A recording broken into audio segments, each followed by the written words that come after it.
centuries, Spa and nearby towns have welcomed travelers in search of peace and contemplation.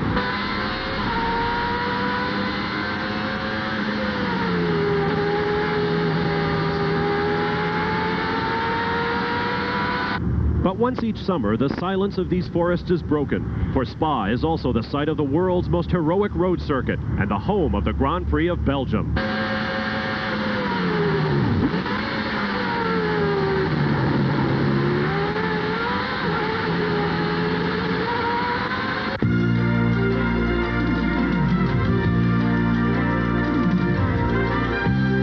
ESPN, the world leader in motorsports coverage, presents Speed World. Since 1925, the roads from Spa to Stavelot to Malmedy have hosted auto racing. Today, the hills above those roads will be covered by Belgians in their thousands, hoping that native son Terry Boutsen can extend his Grand Prix winning streak to 2 in his home Formula One race. Hello again, everyone. I'm Bob Varsha. Welcome to Spa, Belgium, where if there were ever an event in which we could bring you the smells as well as the sights and sounds of Grand Prix racing, this is where we would choose to do it. The aroma of the Ardennes forest is that of pine trees and moist earth, and mixed with the exhaust of high-tech Formula One engines, it is an intoxicating brew indeed. Grand Prix racing began on the roads in places like this, and so the names of these corners are familiar to fans everywhere. La Source, Eau Rouge, Stavelot, and Blanchimont. It is a great and terrifying racetrack, and who better to talk about that than a man who has driven here many times, our Formula One analyst, David Hobbs. David, this is where it all began, and it's nice to be back home. It certainly is, Bob, and of course we're standing by the banks of Eau Rouge, a little stream that runs under the road and of course gives its name to one of the most frightening and breathtaking corners in all of racing, let alone Formula One. It is a real mind-blowing corner. This afternoon, I'm just not sure what sort of race we're in for. We're either in for a bust as Ayrton Senna and his Honda McLaren disappears into the Ardennes forest, or we're in for a great race, and I just really can't make up my mind at the moment. As for Thierry winning in front of his home crowd, I don't think he's going to do it today. He qualified 4th very well, but a guy who was a bit of a sleeper yesterday afternoon in qualifying and probably didn't show what he really could do is Alessandro Nannini, who you remember had such a great run in Hungary just a couple of weeks ago, and this morning he was a very close second in that all-important warm-up. So look for those Benettons to really shine this afternoon here in the forest.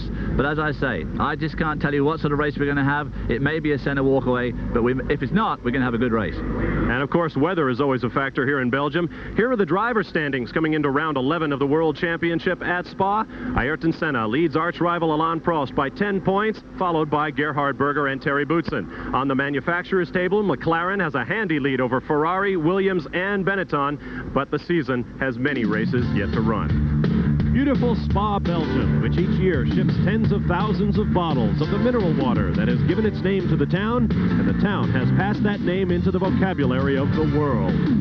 ESPN Speed World coverage of the Formula One Grand Prix of Belgium is brought to you by Acura Automobiles. Experience precision-crafted performance. By Pirelli Tires, original equipment on the world's finest automobiles. And by Quaker State, the Big Q is one tough motor oil. We'll be back to introduce the starting grid for the Grand Prix of Belgium and get David's turn-by-turn analysis of this mammoth and majestic racecourse. Belgium, where there are only 6 grandstands surrounding this 4.3-mile racetrack, but plenty of room on the hillsides for tens of thousands of fans expected today. With that, here's the way our field will line up. On the pole for a record 48th time in his career, his 6th of the season, the 2-time defending Spa winner, Ayrton Senna of Brazil in the McLaren. Next to him, his McLaren Honda teammate, Gerhard Berger of Austria, who will turn 31 years of age on Monday. On row 2, Frenchman Alain Prost in the Ferrari, 10 points down to Senna in the championship, coming in quickest in the morning warm-up by 0.8 of a second. Next to him, the darling of this Belgian crowd, native son Terry Boutsen in the Williams Renault, the Hungarian winner 2 weeks ago. On row 3, Nigel Mansell of Great Britain in the Ferrari, coy about his promises to retire at year-end. Next to him, Sandro Nannini of Italy in the Benetton Ford, second fastest in the morning warm-up. On row 4, Riccardo Patrese of Italy in the second Williams Renault with an improved Renault engine for this race. Next to him, Nelson Piquet, the 3-time world champion from Brazil in the Benetton after a heavy crash during Saturday qualifying. Row 5 will be all Tyrrell. Jean Alesi from France, driving the Cosworth-powered car on Pirelli tires. Next to him, from Japan, teammate Satoru Nakajima in the second Tyrrell Cosworth. On row 6 will be Yasuguri Suzuki of Japan in the first of 2 LaRousse Lamborghini-powered cars in the field. Next to him, Italy's Ivan Capelli in the first of the Leighton House cars. On row 7 will be Stefano Modena of Italy in the Brabham Judd, who improved from 21st on Friday to 13th in Saturday's qualifying. Next to him will be Brazilian Maurizio Gugelmin in the second Leighton House car. Row 8 will be young Frenchman Eric Bernard in the LaRousse Lamborghini, who turned 27 just Friday. Next to him will be Italian Pierluigi Martini in the Minardi. Right now with Ford power, they will have Ferrari engines next year. The rest of the field on row 9, Emanuele Pirro of Italy in the Dallara, next to the Lotus of Derek Warwick of Great Britain. Recall that Lotus didn't qualify for this race last year. Row 10, Alex Caffey of Italy in the Arrows, next to the Dallara of Andrea De Cesaris of Italy. Row 11 will be Nicola Larini of Italy in a Ligier, next to Irishman Martin Donnelly in the Lotus Lamborghini. Row 12, Olivier Briard of France in the Osella, next to the Brabham of David Brabham from Australia. And row 13, Paolo Barilla of Italy in a Minardi, next to the Arrows of fellow Italian Michele Alboreto. Those who missed the cut, Philippe Alliot of France in the Ligier, the AGSs of Gabriele Tarquini and Yannick Dalmas, and the Coloni of Bertrand Cachot from Belgium, a disappointment. Those who did not pre-qualify, Roberto Moreno of Brazil and Claudio Langes of Italy for the Eurobrun team and the Life car of Italian Bruno Giacomelli. The Monteverdi team did not show up for this race. They will not run the rest of the season, they have announced, and that will cost them a cool $250,000 here in Belgium. David, how about a closer look at this great racetrack? Well, Bob, it's 4.3 miles around here, but that's half the story. It goes from turn 1, which is one of the slowest hairpins in Grand Prix racing, to the turn 2 complex, which is undoubtedly one of the fastest and certainly one of the most heart-stopping corners in all of racing. 20 corners in all, tremendous amount of elevation change here, a lot of horsepower needed to get you up that long, long uphill straight, but this, in all things, is an absolute race track. The drivers here can really race and have fun. Our weather conditions, about 72 degrees, light wind. The chance of rain, well, it's always a coin toss here in Belgium. Things can change very, very quickly. The last 2 years it has rained on this race. We hope that that will not be the case today. We are just moments from the green light for round 11 of the 1990 Formula One World Championship. It's time to go racing in Belgium. Welcome back live to a threatening afternoon here at Spa, Belgium. You're looking down from a helicopter high above the grid. 30 seconds remain before the cars will roll off, take a reconnaissance lap, and then await the green light for round 11 of the World Championship. Bob Barsha and David Hobbs with you. Let's get down to the pit lane now and hear from John Bizignano on last-minute setups of these cars. Actually, we're right in the middle of the Ferrari pit. We're going to move and just get out of their way a little bit before they start throwing tires at us. Not too many difficulties out on the pit, and the cars are leaving the grid right now.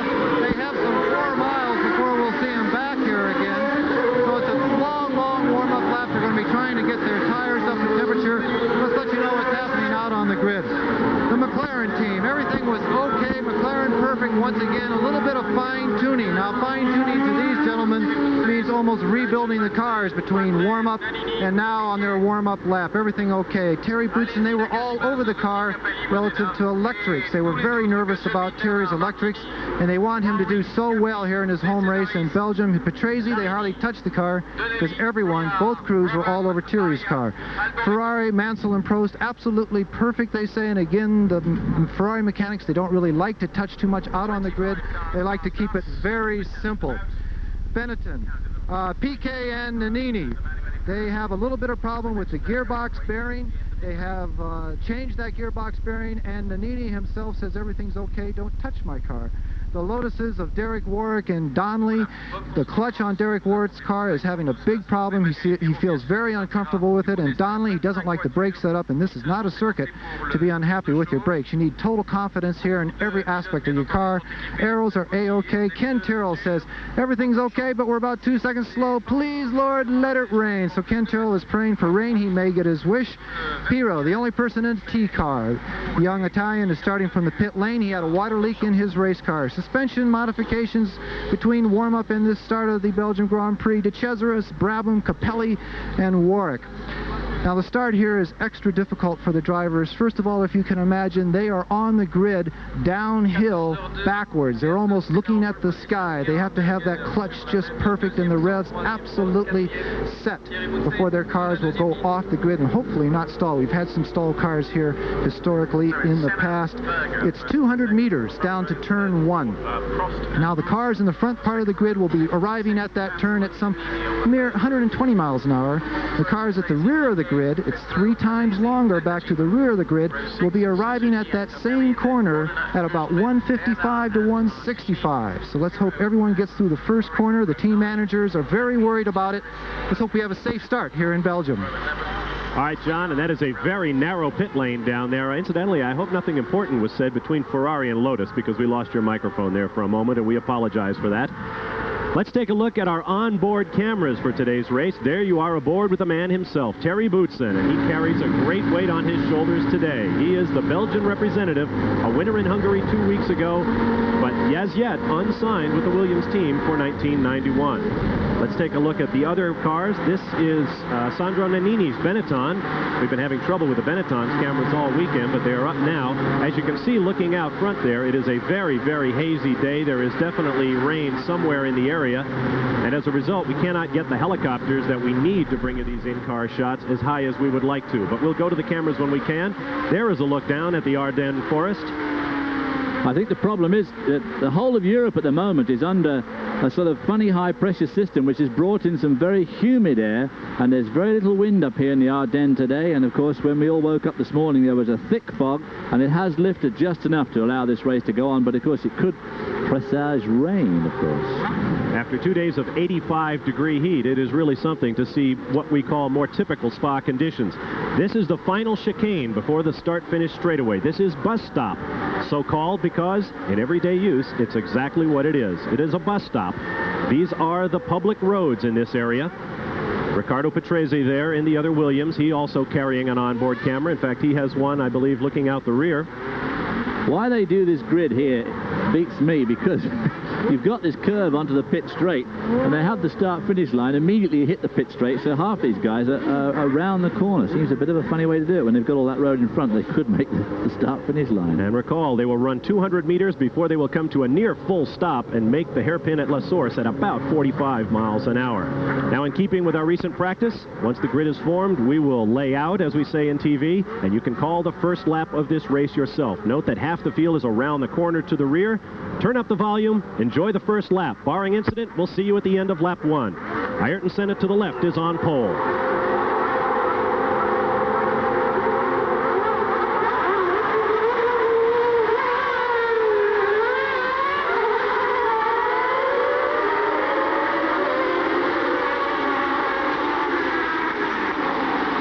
In mid-pack, one of the Tyrrells and Nigel Mansell in the Ferrari is off. Cars sweeping left. Martin Donnelly's cars had it.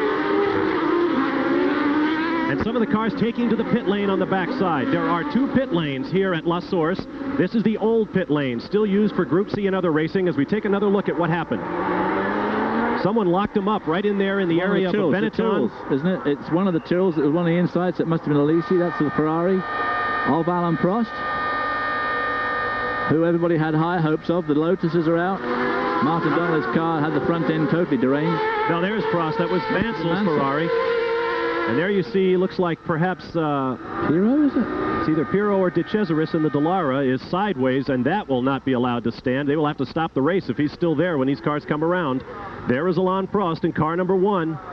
Oh, and there's Satoru Nakajima in one of the Tyrrells, and we have a red flag. Well, of course, there's somebody else. That's David Modena. There is Gerhard Berger, who got the clean start and going remarkably fast for a red flag race. This is up at the chicane. This is nothing to do with that start line crash. This is the chicane at Les Combes, which is really the second complex of corners here. That's Stefano Modena out for a totally different reason from that start line Chimozel that we saw. Marshall's pushing him around. Obviously can't do a 3-point turn very well in these cars. Now, because we have a red flag, we will have a totally new start, and under Formula One rules, that means these drivers can take to spare cars should they choose. Now here's a look at the Ferrari pit, and there is the crew hard at work on Nigel Mansell's backup race car. So Nigel Mansell will be getting into the spare car. Unlike any other form of racing in America, except IMSA, of course, these guys can change cars, so it'll give a chance to the Lotus drivers as well. Martin Donnelly will certainly need a new car, and we're not sure of the condition of Derek Warwick's. Here we see Stefano Modena, is it, coming back? Continuing problems. This has not been a good racetrack for Brabham. Recall a year ago when we started this race in the rain, both Brabhams went off on the reconnaissance lap. We had to come back and pick them up in spare cars. You're on board with Terry Boutsen. Of course, these delayed starts are pretty bad on the old heart for most of these drivers, especially people like Thierry and the front row guys who really want to do well. They've got to go through all that build-up and anticipation again. It's most unpleasant.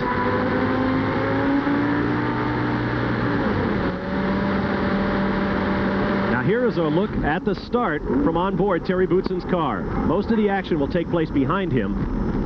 Berger going to the inside there, going from the left to the right to try and block off Alan Prost, any charge down the inside that Prost would think about going into turn 1. Losing the car camera there a little bit. Well, that certainly didn't illustrate much, as sometimes happens.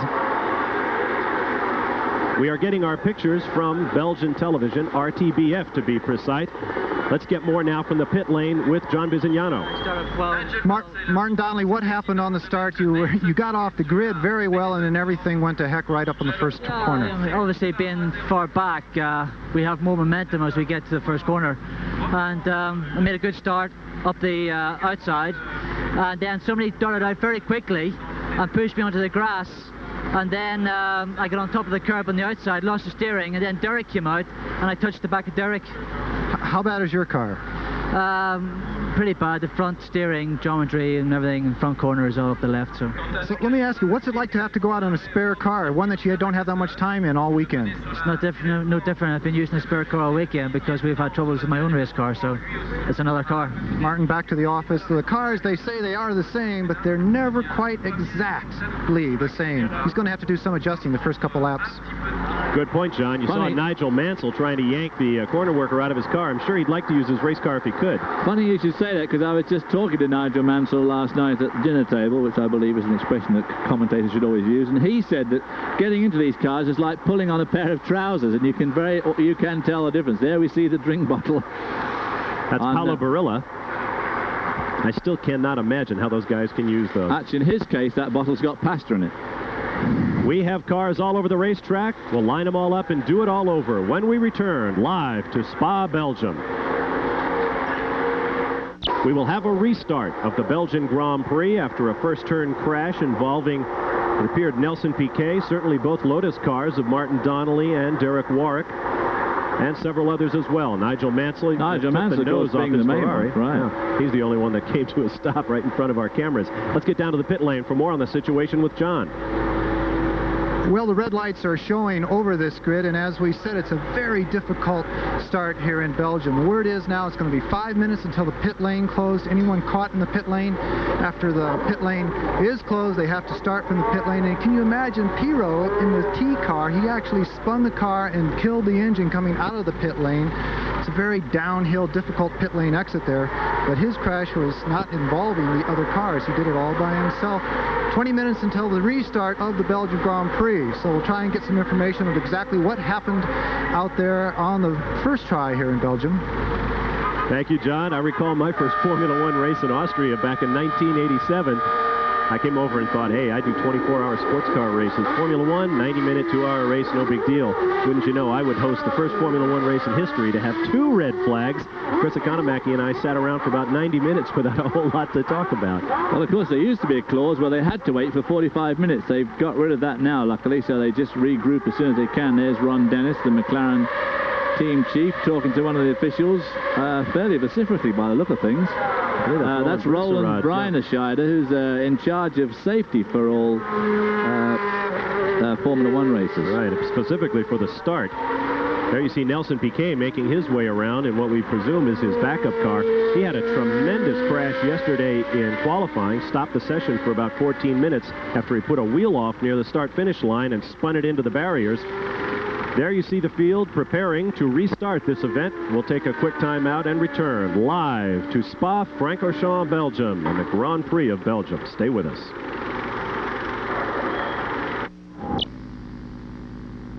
No problems here in Belgium. In addition to the weather, we're having some technical problems. There you see Gerhard Berger contemplating life in his McLaren. We are about 15 minutes from a restart after a red flag for a crash at the first corner of the Belgian Grand Prix, so we'll do it all over. Another thing about these restarts, of course, these Formula One cars, as you know, are the lightest racing cars. They only weigh just over 1,000 pounds, and so everything is cut down to a minimum. And that includes the clutches. They have a multiple plate clutch, but it's a very small diameter. It's a dinky looking little thing. And when these guys do these standing starts, of course, they rev these engines. Now they're revving in neutral, well, in gear, at about 12,000 RPM, at which point, of course, they just drop the clutch. Well, the clutch is okay for one of those and then the subsequent race, but a couple of them probably puts an awful lot of strain on that clutch. They're not really designed to do that time and time again. Let's find out more about the Brabham team situation with John Bizignano.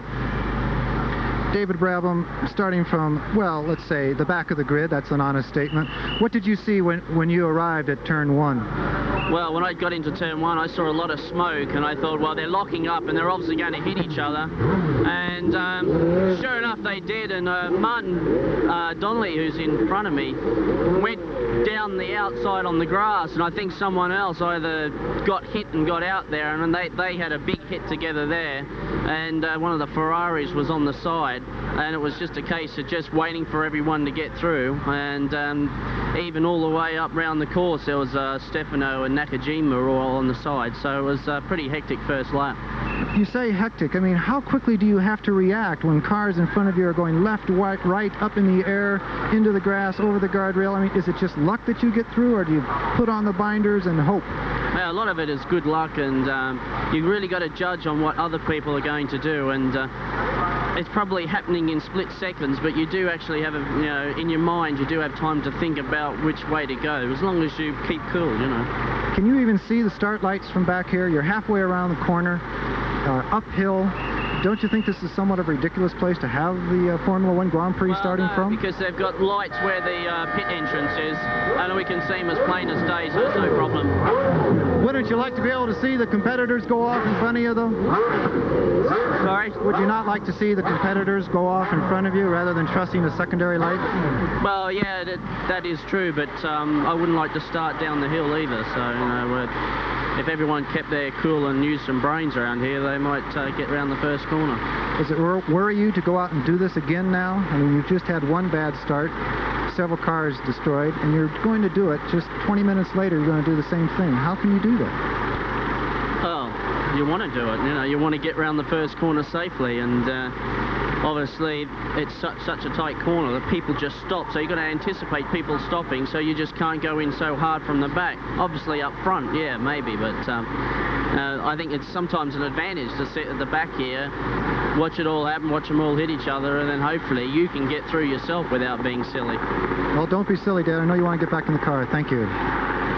David Brabham driving for the team founded by his father decades ago. There you see Jean Alesi talking to one of his crewmen. It brings up the point that John mentioned right off the start. It's about a 200-meter run to the first corner, but only for the pole sitter. Everybody else is further back, has more time and more distance to get up to racing speed, and arrives at the corner much more quickly. Well, they arrive at the corner more quickly, and of course, just like any road situation that most of our viewers must have been in countless times, you come on a traffic queue on a freeway or a highway, and there's a guy with a red flag, and he's waving the traffic down, and as the traffic slows up, the guys near the back have to stop harder than the guys at the front, and of course you have to make all that into allowance when you arrive at turn 1 here. When all the cars are together, you do have to brake harder and harder the further back down the line you go. Let's take another look at what happened. If you missed it off the top, Ayrton Senna to the left of your screen is the pole sitter, Gerhard Berger to the right, and watch the middle of your screen as best you can as they arrive at the first corner. An entire row of cars in the middle lock up their brakes, and then it is absolute chaos. Unfortunately, don't blame us for the frame picture in the right-hand picture of you. right-hand corner of the picture there, nothing to do with us. That was a bit of a shame. It might have given us a much better view of what happened, but that's the way the Belgian folks. If you want to complain about that, right to races. Crestwood, Kentucky. Here we go. This is another view without the box shot this time, as everybody dives left, hoping to use that grassy strip for passing if they have to. Mansell is completely on his own there, looking out of in no one's way at all, and he gets nailed from the back by one of those Tyrrells, which nudges him round, spins him round, and of course that forces everybody to go to their left. And there you see Martin Donnelly coming away with the front of his car well and truly in disarray. This is a significant race in more ways than one. The Belgian Grand Prix. Coming into this race, Ayrton Senna, the points leader by 10 points, as we mentioned. But he already has 8 point-scoring finishes this year. The 5-minute board being shown to the competitors. Now, you can only count your best 11 finishes for the Driver Championship. So, if all goes well, as soon as the Portuguese Grand Prix in about a month's time, Ayrton Senna may have to start dropping points. Or, in other words, he will get rid of an inferior finish in order to accept a superior one, but his worst finish in the points has been a third. We'll be right back to Belgium. Who you're going to run into in Belgium, do you? We wondered where he was, and he was here in Belgium. King looks pretty good, I think, for a guy who's been dead for 13 years. That, of course, was not... That is not Elvis either. That was Mr. Felicie Bai, an Elvis impersonator who was a part of a pre-race review put together by a hotel here in Belgium. And I got to tell you, he's got the King's moves down pat. He only has one certain drawback, and that is he does not speak a word of English. And boy, did that room full of Italians and Germans and Brits and Frenchmen come to their feet when he did Elvis's big Vegas finish, the medley between Dixie and the Battle Hymn of the Republic with the girls and the brass and everything. Oh, that was hip. Let's get an update on our situation under the red flag here from John Bizignano. Bob, they've just buttoned up Nelson Piquet's car. An awful lot of work being done on that car. And what you have to realize is that there are spare cars out here, but there are also cars that have had a lot of repairs done to them. John Alesi, he just had the front wing replaced on his Tyrrell, and they're asking us to get off the grid. But the point we want to make is there are many cars that are being pushed into this particular race with a great deal of maintenance done to them. A lot of aerodynamics, rear wings, front wings, suspension work. Has to be very unsettling for these drivers to go out there and just repeat what ended up in an accident with a lot of new parts on the car. No question about it, John, and you brought up the thought that I was hoping to mention earlier. It cannot be the same car that you get into. Even if it's your race car, it's been bent. If it's your spare car, it can't be identical to the original one. Well, as Nigel said last night, it's certainly not the same pair of trousers when you get into a spare car, especially if the spare cars, most of these teams have a spare car assigned to one of the drivers for the weekend. If the wrong driver needs it in the race, when it finally comes down to the race, it's not set up for him at all. Now, we're not quite sure on the Ferrari who that car was set up for this weekend. It may have been Nigel's choice anyway, in which case it would have been set up for him. But if it was set up for Prost, he may not like it in the race. And that would be my guess, because he's running second in points, whereas Nigel is out in left field. There is a look at the weather conditions we're facing. It is not raining, but it is certainly foggy, cool, but very, very humid here today in Belgium. And after 2 days of 85-degree heat, I'm sure many of these engineers are wondering whether, in fact, they have the right setup. Well, it's just one of those things you have to go with. You say it's cool. It's not that cool. I mean, it's 75 degrees. It's a very odd day, clammy as anything. And you probably noticed a lot of the drivers have got drink bottles. We saw Barilla with his attached, and here they go off on another exploratory lap. Berger again doing that right to left move to deter anybody going down the inside. And this is just a warm-up. This is Nigel's chance to get to know that car. And, of course, Martin Donnelly in the Lotus. The cars can be refueled under this red flag, and that could be important. 44 laps scheduled of the 4.3-mile Spa circuit. And fuel, very important, particularly when you're driving a V10 or V12 engine that uses a good bit more fuel than the V8s. There you see the O-Roos that we were talking about. They come into that corner in 6th gear, enter it at about 175 miles an hour, throw themselves at this hill, and burst out through Radion on the long up climb to Les Cônes. Top speeds on this circuit touching 200 miles an hour. 154 miles an hour in the warm-up at that start-finish line for Alain Prost, and then just 200 meters to get that Ferrari woed down. Getting back to my point earlier about points coming in, I mentioned that Ayrton Senna has 8 point-scoring finishes, all first, seconds, and thirds. Alain Prost, 10 points behind in second, I think is in a better situation. He has scored only 7 times, so he has 4 more point-scoring finishes ahead of him. And in the event he needs to drop one, he has a 5th place that he can drop. Once again, the drivers can only score their best 11 finishes, and then you discard others, even if they include points. So a man like Senna, as we take a look there at Terry Boutsen. And we've just been told from our control booth here on Earth Satellite 1 that Martin Donnelly, in fact, is not retaking the start because he doesn't have backup equipment. Suzuki as well. Aguri Suzuki, we now hear, is out of the race. He does not have access to a backup Oh, now that's car. a shame because he was doing well. He qualified well and he ran well this morning too. He qualified 11th, and in this morning's warm-up he was 11th. So Aguri Suzuki could probably have scored a point here. There we see that long Pouhon, the double left. Thierry Boutsen knows this corner and this track very well. He and I drove, the last time I drove here, in fact, was with Thierry in 1984. We drove a Porsche together, and he put it on the pole for me.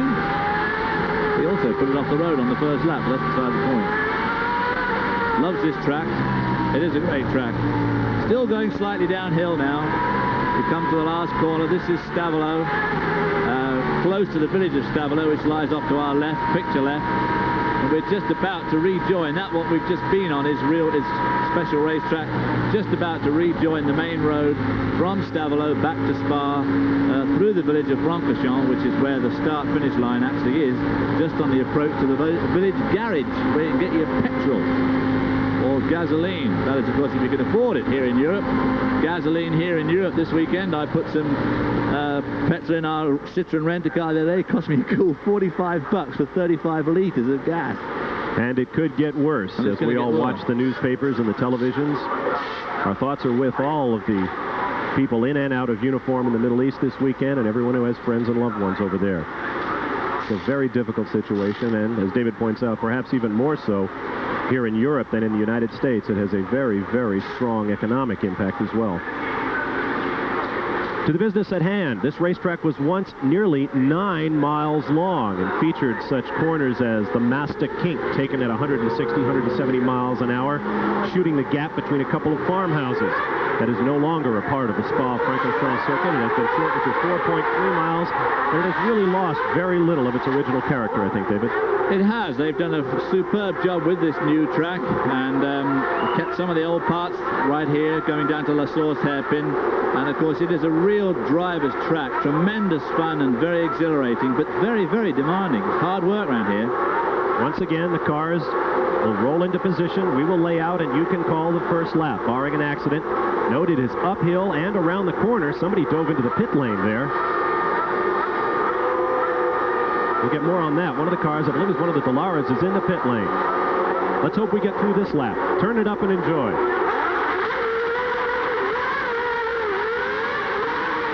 Whoa, and a tardy start from Berger, which really got... Berger got in front of Prost, almost got him out of shape as he got on the brakes, and then Terry Boutsen took advantage, got in front of Berger. Two Ferraris going down to Eau Rouge, side by side. They are together.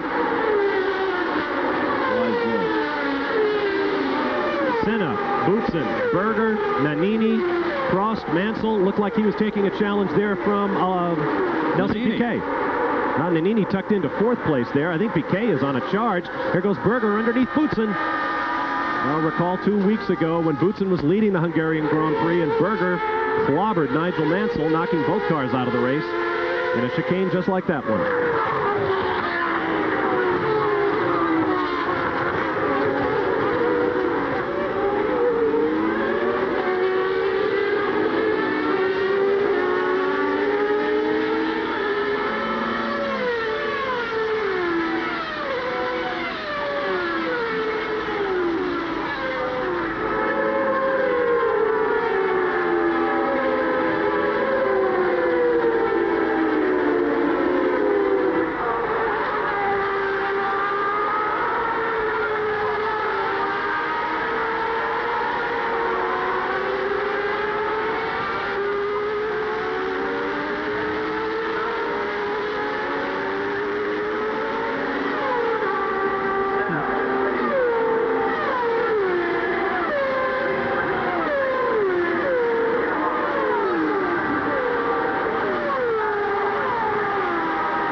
Down across the start-finish line and into La Source. Ayrton Senna the leader, followed by Terry Boutsen, Gerhard Berger, Sandro Nannini, Alain Prost, Nigel Mansell, Nelson Piquet, Ricardo Patrese, Jean Alesi. Ayrton Senna opening up a quick lead through Eau Rouge, a quick left and right-hand flick at 175 miles an hour. Just impossible. And then with a horrible left-hand flick as you exit it before going up this long hill here. There you see the bodywork dragging on the ground as these cars, tremendous downforce as they go up that hill. 200 miles an hour at this point. This is the Kemmel straightaway. Now into Lecombe.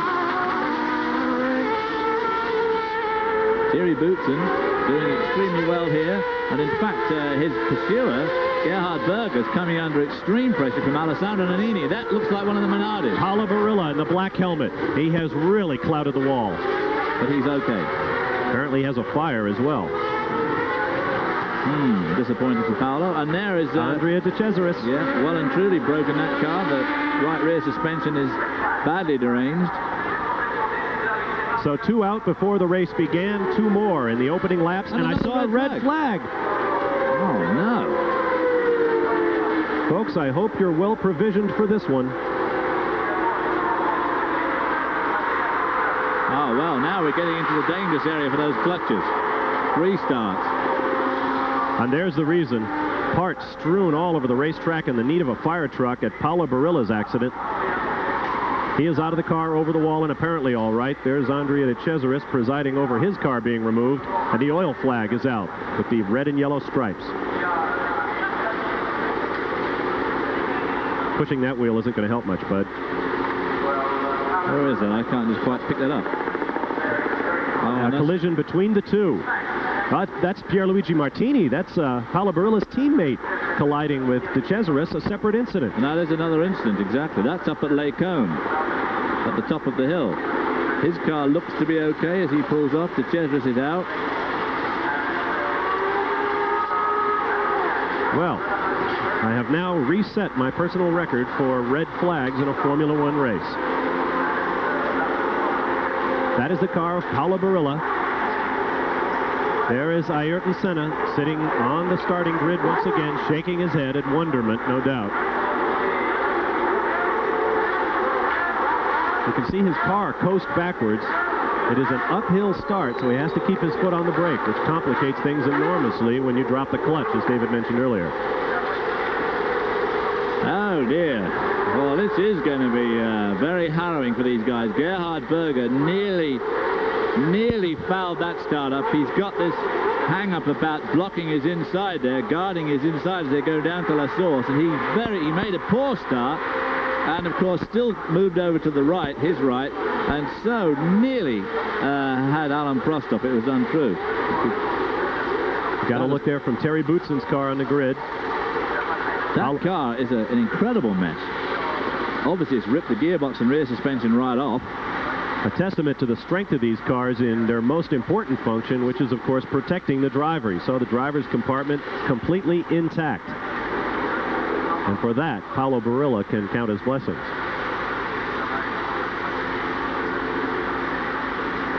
De Cesaris, other than a flat right rear, that car doesn't seem to be too badly off. I think he's trying to push start it. I think he's got visions of driving back and changing cars again. Or he can have another car, of course, now for another red flag start, I suppose. I believe he's going to find himself sidelined for getting a push start. If that's what happens, you can't do that in a racing situation, only in practice. Well, we'll take a quick time out here to sort things out and rejoin you live for one of the longest Grand Prix ever run at Spa, Belgium. We're back live at Spa-Francorchamps, Belgium, with our second red flag situation in today's Grand Prix of Belgium. Hey, nice seats, eh, bub? Folks have come from all over Europe and indeed around the world as the Formula One World Championship heats up, entering the final 6 races of the 1990 season. Oh, no wonder his car's badly. I can at last see where he is. That, of course, is at the top. That is Radillon, the top of that Eau Rouge complex. Well, if he's just got away from that, he's an extremely lucky boy, but you can see the sort of damage you expect to do to your car there. If you go off the road there, you have to be doing around about 160 miles an hour. It's as simple as that. So if you have a crash, it's a big one. Let's get down to the pit lane now and talk to one of the most important men in Formula One with John Bizignano. Ron Dennis, chief of this fabulous McLaren team. You were talking to the flagman here. Do you think that it should have been stopped this second time? I don't actually think it should have been stopped the first time. They were very clear in the driver's briefing that unless there was a complete obstruction of the circuit or a driver in some degree of danger, then they would continue to race. And there was a few cars off, yes, but there was all around the circuit was a clear road. The second start was even more extreme. The driver was out of the car was pretty much off the circuit. There's certainly no need to stop the second race. Perhaps we should just keep having starts until there's a Ferrari in the lead. Wouldn't that be interesting? What does it do to the cars to go through 3 standing starts like this? How does it affect the mechanics of the automobiles? Well, obviously all the drivetrain is subjected to its most critical loadings when the car's full of fuel. Now this circuit's even a little worse than normal because it's a very grippy circuit and it's an uphill start. So if you had to sort of guess where cars are going to get the biggest loads on their clutches and drivetrains, you'd say it would be Spa. So, you know, fortunately, at the moment, it seems like we've built them strong enough and they still seem to get off the line, but it's obviously frustrating for the drivers. Well, RD, let's hope that number 3 is the lucky one for Team McLaren here. Yeah, it's not about the first lap, is it? It's about the last. Absolutely. Thank you. And we will have a complete 44 laps, or 2 hours, whichever comes first. And in Spa, it will definitely be the full 44 laps. We have yet to complete a full 2 laps in this race. We have had 2 red flags. And in fairness to Ron Dennis, he could not see what happened to Paulo Barilla at the top of Radillon. Not only did they have a car in a very, very dangerous place on the racetrack, but they also had some concern about the fate of the driver. They needed to get safety vehicles on the course. So in that respect, I will differ with Ron. I think a red flag was definitely called for in that situation. Well, maybe in the second one, but I think he's right in the first one, because with such a long lap, I mean, nearly 2-minute lap for the first flying lap, all the stuff that was broken down at the side of the road could have easily been cleared up by the time. The only car that really needed pushing out of the way was Mansell's, and of course Pirot, who spun leaving the pit exit of all places, but they could have been all got out of the way in 2 minutes easily enough, and they could have carried on with the race. Well, officials took a beating in the press after they failed to show a red flag in Germany early this year when Emanuele Pirot collided with Philippe Ayot and went into the wall. Safety trucks were on the course as the race continued, and the field came flying across the start-finish line, passing safety workers on the track at 160 miles an hour. So, well, personally, I think you probably err on the side of conservatism. Well, officials the world over just seem to be a bit like my shower this morning. They're either hot or they're cold. You never know what the heck they're going to do next. And one day they'll be wandering around with blokes lying in the middle of the road and the race still goes on. And another time there's nothing there at all and they have a red flag. And I think the start today, the first start was a bit that way. The second one, yes. Barilla's car was spread all over the road at the top of Lake there Radillon. You see it now at Radillon. You have to face the fact that if you're going to go off the road at Eau Rouge, the Radillon complex is going to be serious. There you see the gearbox broken off the car complete. The input shaft going into it there. The monocoque severely duffed up, but as you said earlier, the vital driver's cockpit totally undamaged.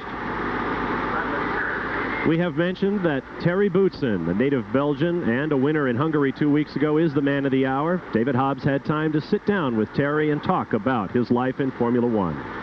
Terry, you've been in Formula One 7 years. Are you as satisfied with it as you would like to be? Well, it can always be better. I mean, if I was world champion every year, I would be more satisfied. And luckily, I had to drive sometimes in teams and cars that were not capable of winning races. It's only for the last 2 years that I've been in a top team, and I enjoy it much more now, even than in the beginning. But that's part of the learning process. You have to start in a small team and then go into a better team, then a better team again. How about your motivation in Formula One? Still as strong? Well, it's even stronger now than it used to be before, because I've got a good car, I'm driving for a very good team. The engine that we have, the Renault engine, is very powerful, very good engine. I've got all the necessary bits together for winning, and we have to get the right setup at the right time and the right moment to be winning the race, which we haven't done yet this year, but it will come. We need a little bit more testing, a little bit more little things, a little bit more details, better details, and then we'll be winning races consistently. What are we going to see you in next year? The same, or are you going to move on? I don't know yet. No decision made yet about anything for next year. But what I can say is that I feel very happy about my position today. It's a good team, and I'd like to continue with it if everything goes as it is going at the moment. Are you happy with the way Formula One is being governed and run at the moment? Well, it's very successful at the moment. A lot of spectators, very good audience on television, very good races this year. I think it's at the moment it's the top of the sport, the top of the motorsport is Formula One, and it's because of all the efforts put together by FISA and Bernie Ecclestone. I think it's very, very good sport. You mentioned IndyCar racing. Just to be specific, would you like to do the Indy 500? I would love to do that one day. Yeah, that's something I would love to do. But at the moment, it's absolutely impossible for me to even think about it. It's like doing a big rally. One day I would like to do a big rally somewhere, but World Championship rally. But again, you need a lot of preparation for that. And I think if I want to do Indy 500, I want to do the whole championship more than anything else. Well, perhaps Terry Boutsen will have that decision to make someday. As you could tell from the interview, it took place before his victory in Hungary last week.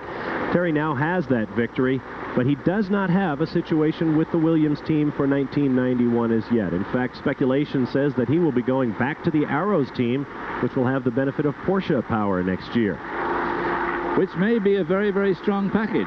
Porsche very unlike them to come up with a poor engine. They haven't been as successful in IndyCar racing as they'd hoped, but I think that their engine in the Arrows car will certainly improve their chances. But one has to face the fact that Formula One is just so competitive that you've just got to have everything right, and about the only people that at the moment have got everything going for them consistently are the McLarens.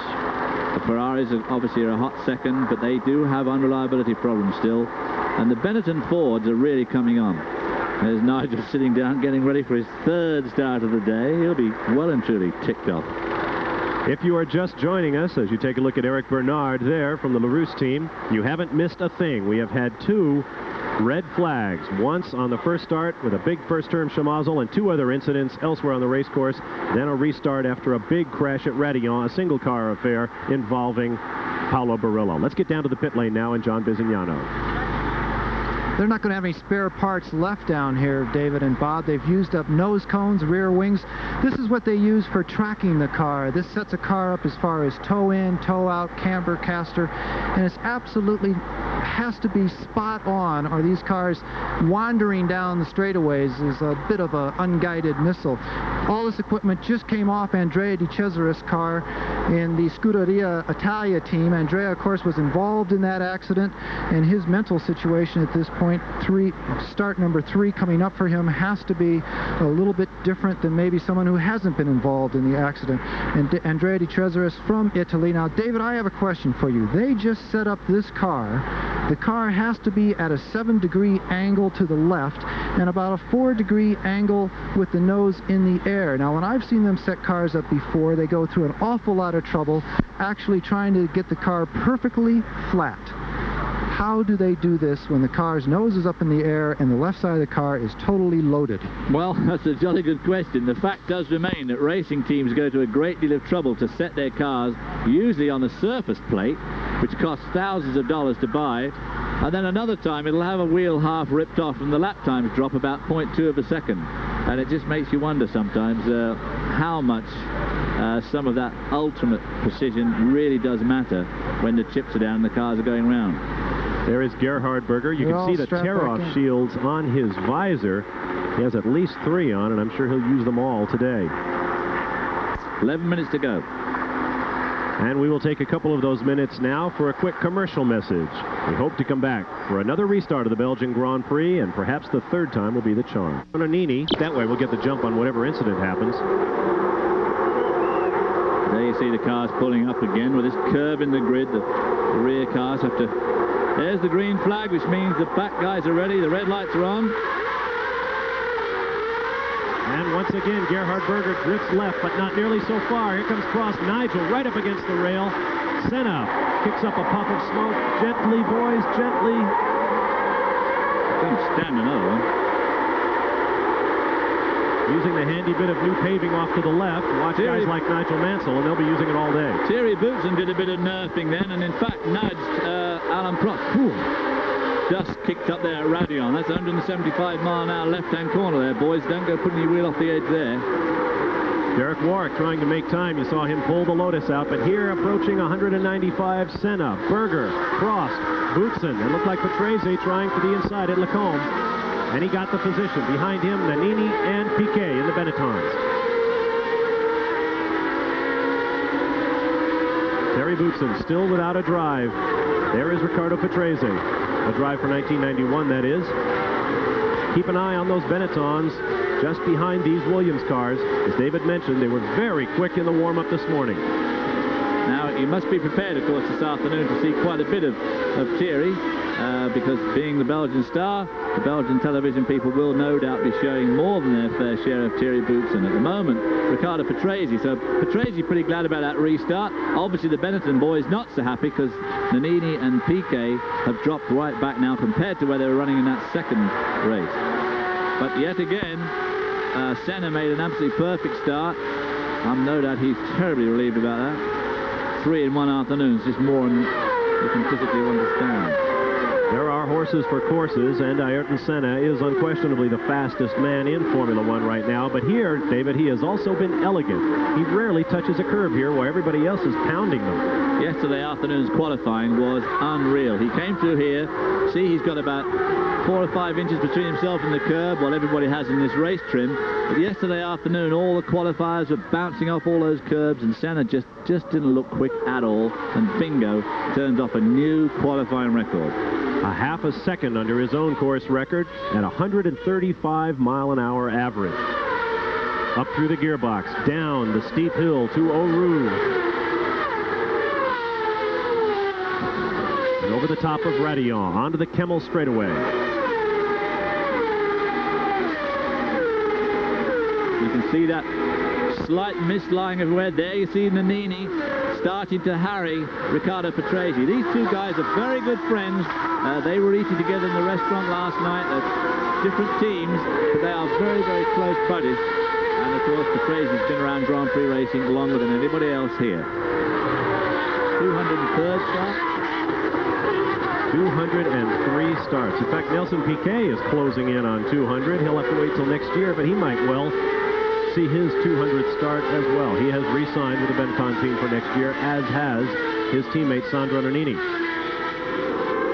Senna, Berger, Prost, and right behind him, Thierry Boutsen. Around that long double left-hander. Oh, here we see the picture from inside Thierry's car. This is down to that right-hander. 3rd gear here. Max is 4th. There. Back to 3rd. This is Stavolo. Starts off tight. Goes through 4th and straight into 5th. Takes a tear-off off. Up to 6th.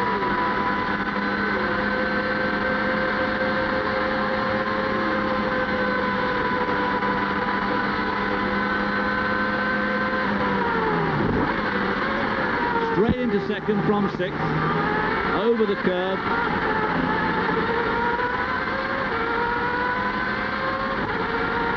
Up to 5th on this straight. Here comes La Source. Probably uses first here, especially full of fuel, which he would be now. As I mentioned earlier, it's difficult under the weather conditions prevailing to get our helicopter high enough to bounce the in-car camera signal back to our trucks. And Senna, once again, I think he's just kicking up dirt pulled onto the racetrack by the rescue efforts following Barilla's accident. I think he might be, but he's still getting pretty close to the edge. There's one of the Tyrrells. I believe that's Nakajima's car. We'll await word. There's Alain Prost holding off Terry Boutsen. Yeah, Thierry's giving Prost a good run for his money. If there were a way to will this man ahead of the reigning world champion, this crowd would do it. He's been on the cover of every magazine in Belgium the last week. This front 6 have pulled out quite a bit of gap on Nelson Piquet, who's lying 7th in the 2nd Benetton. Downhill left-hander. 3rd and 4th gear here, and up to 5th. A little lift as he goes into Pouhon. Oh, we'll see it.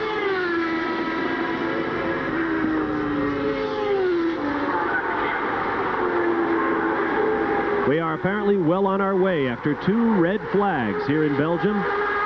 Bob Barsha, David Hobbs, and John Bizignano with you. A little twitch from the McLaren of Gerhard Berger, but that's the way he's been driving all weekend. There is the man of the moment, Terry Boutsen, shown in the 4th position. But yes, it is Nakajima's car. Satoru Nakajima will be pushed into the Tyrrell garage. Tough break.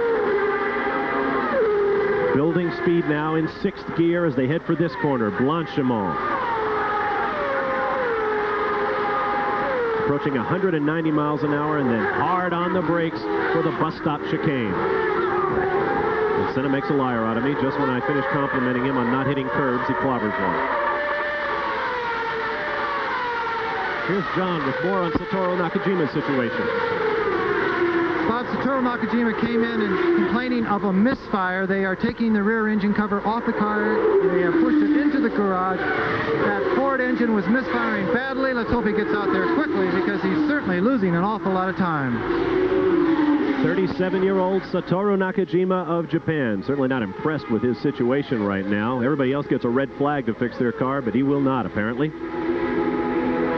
His teammate Jean Alesi, very much the man of the moment as far as the Formula One silly season is concerned. Where Alesi will go next year remains to be seen if he can break his contract with Tyrrell.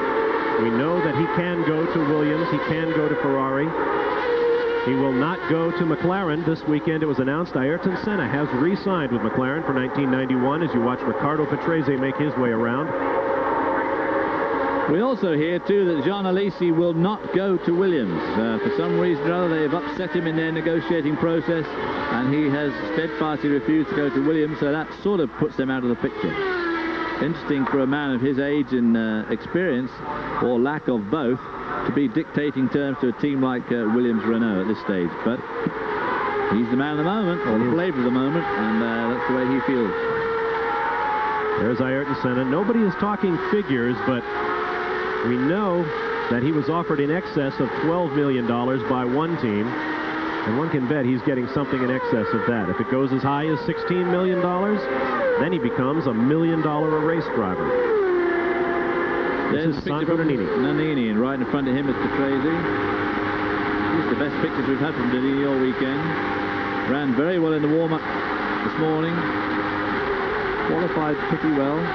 And of course ran super race 2 weeks ago in Hungary until he got pushed off by Ayrton Senna towards the end. Barely much use of the curb there. And this Ford V8 showing great promise against its multi-cylinder competitors, the 12 cylinders in the Ferrari and of course the 10s in the Honda, which of course next year will also be 12. Amazing how ungainly these Formula One cars look traveling through La Source at only about 45 miles an hour. Here's where they're in their element. Ayrton Senna on the Kemmel straightaway, reaching for 190 to 200 miles an hour. A very fine aerodynamic balancing act, this circuit, of all circuits. You obviously have to have great straight line speed because there are a number of very fast straights. On the other hand, you want good downforce to cause a good lap time. But if you want to overtake people, you do need to have speed in the straight. And it's just one of those circuits that's extremely difficult to set these cars up for. And you've only got to be just a little bit off and on your setting, and of course you can be way off on time.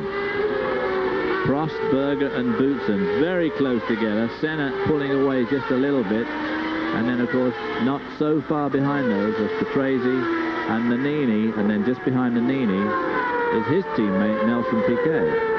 Had a hell of a bump yesterday afternoon. Lost it coming out of that last corner onto the pit straight, got a wheel up on the edge, spun it round and ran right into the end of the guardrail.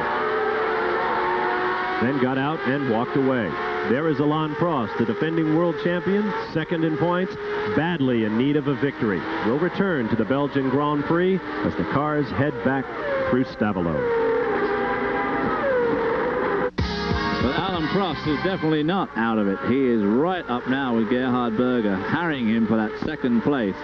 Vital points these would be for Alain Prost, who's 10 points behind Ayrton Senna, leading the championship and the race at the moment. On the public roads, which explains the dotted line down the middle. Tomorrow, the lorries and the taxi cabs will be back on this piece of road, but right now it belongs to the Formula One fraternity. Ayrton Senna of Brazil, the points leader by 10 coming in, leading his teammate Gerhard Berger. There is Alain Prost. And there's been a lot of speculation about the future of Ferrari regarding their tires. They are stalwarts with Goodyear, but we understand that they have taken a hard look at Pirelli, and Pirelli makes no bones about it. They would definitely like to have the Ferrari team in their camp next year. Well, of course, just to look at it from a purely commercial point of view, and Ferrari are made by Fiat, and can you imagine how many tires Fiat fit in a day? Millions of them. I can tell you how many Ferrari fits, about 20, don't they? Yeah, but a pretty strong marketing tool, that, or a pretty strong bit of leverage. On the Kemmel straightaway, it is Senna, Berger, Prost, Boutsen, Patrese, Sandro Nannini, and Nelson Piquet in the Benettons running 6th and 7th. Jean Alesi 8th, Nigel Mansell 9th, Ivan Capelli is 10th, followed by Eric Bernard, Maurizio Gugelmin, Stefano Modena, Derek Warwick, Alex Caffey, Andrea De Cesaris, Pierluigi Martini, Olivier Griard, Nicola Larini, and Michele Alboreto in the 20th spot. We have 6 laps complete. Yes, that's right. I said 6. If you're joining us late, we have been through 2 red flags without ever completing the second lap of the race. Good look there at the hillside, covered with Belgians out here to see if their man Thierry Boutsen can make it 2 in a row. Right now, he runs in 4th.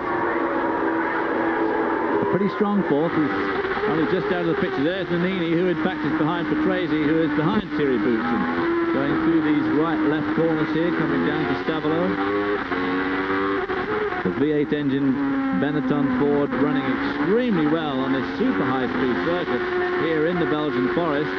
Better, I think, than most people really thought that they would do. You can see it has a very distinctive sound, much different than the shriek of the 10 and 12 cylinder engines we've heard recently. Let's turn it up and listen.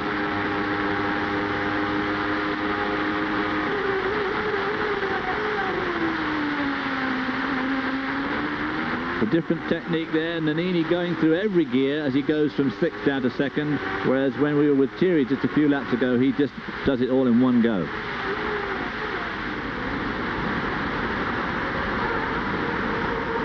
As we continue to have weather problems with our onboard cameras, there is Gerhard Berger in 2nd position, leading Alain Prost in the red Ferrari. And Nigel Mansell running in 9th spot. We obviously haven't seen him at all, but he slipped back and he's behind Jean Alesi. Now Nigel, remember, is driving the spare that he wasn't set up for, so that's probably part of his problem. Nakajima, by the way, who we saw in the garage a moment ago, they put his car back together and he is out racing again, but he lost at least 1 lap on that stop. There's Ayrton Senna, who has just set fast lap of the race at 1:58.712, about his 2nd off the lap record under race conditions. But you can be assured it's going to get faster as the day goes on. Because this is a true road circuit, much like the street circuits we see in the United States, there's not a lot of rubber on this racetrack, and the cars have been getting faster and faster with each day that goes by. And as they burn off that fuel, which weighs as much as 350 pounds in some of these cars, they will get lighter and quicker. To say that Ayrton Senna's got a good record here in Belgium would be a bit of an understatement. He's already won 3 of these, come 2nd in 1 and retired in 1, and that's all he's ever done here. Whereas poor Riccardo Patrese has been coming here since about 1965, and the best he's had is about a 4th spot. So you could say Ayrton Senna somewhat likes this circuit. It has been a good circuit over the years for future world champions, 15 times in 36 runnings. I say this circuit, actually all of the circuits, including Zolder and Brussels, that have hosted the Belgian Grand Prix. 15 times in 36 Belgian GP runnings, the winner has gone on to the World Championship. But it has only happened once since 1980, when Ayrton Senna did it in 1988. Yeah, poor Riccardo's had 10 retirements, 2 8s and a 5th spot, so it's probably not the best circuit in the world for him, but running well today. Notice all those cars that went off onto that extra piece of paving to the right at La Source. Last year, everyone was doing it. Back in the Tyrrell pits, someone being pushed off. Might be Nakajima back in once again. It is. Satoru Nakajima. The misfire apparently will go uncured. Let's get down to John Bizignano. You're absolutely right, Bobby. Satoru Nakajima getting out of the car right now. All the Japanese press will be gathering around him momentarily. He will absolutely retire this time. They have not taken the engine cover off, and it looks like they're getting ready for a tire stop. We're going to stay right here for a little while. That bald-headed gentleman there, the second bald-headed gentleman, was Brian Hart, against who I used to race in the old days, and he is the engine man for Tyrrell and for the Arrows at the moment, as they use the Cosworth. Of course, next year when they have Porsche engines, that'll put Brian out of a little job there. Always a keen racing enthusiast. And here we see Al Prost giving Gerhard Berger a good run for his money. There's Alesi running back in 8th spot in the other Tyrrell. Tough day for Japanese fans of Formula One. Yes, they'll be turning sets off by the million now because both Japanese drivers are out of the race. Iguri Suzuki had no backup in the Roos car, and Satoru Nakajima is now out. I must pronounce that properly. Satoru. I keep putting the O at the end, and I know that's not right. Well, I know, I've noticed. I know we've had letters on that, but... Jean Alesi, after you in French. And here's the first runner this afternoon on Pirellis. All these cars that you see in the picture frame at the moment are all on Goodyear. And Pirelli are running basically on the second string cars at the moment and would dearly love to get on one of those first string cars, a McLaren or a Ferrari. Alain Prost in the red #1, pulling up very close to Gerhard Berger now as Ayrton Senna disappears into the distance. It won't take much of a mistake on Berger's part, and Prost will be right through, and having got around him, I suspect he'd put some daylight between himself and Berger and start catching up, maybe catching up with Ayrton Senna. Through Eau Rouge, through Radillon, and now onto the Kemmel Straight with Terry Boutsen. He is out of tear-offs. You see him trying to wipe his visor with his hand. Yes, very dangerous move. Once you start smearing that oil and rubber on the visor, it's a bit of a no-hoper job. Kind of like cleaning a misty windscreen on a car. It will not go away. That's very early in the race to be out of tear-off, too. Down to Malmedy. This is that downhill turn. See how the downhill drop away there? Makes the cars push like mad. Still going downhill. Third gear. Up to fourth. And fifth. Stay in fifth as he goes into this corner. First apex. Second apex. He'll snap 6 here. Again, straight to third. Doesn't go through the intermediate gears. Fourth just round here.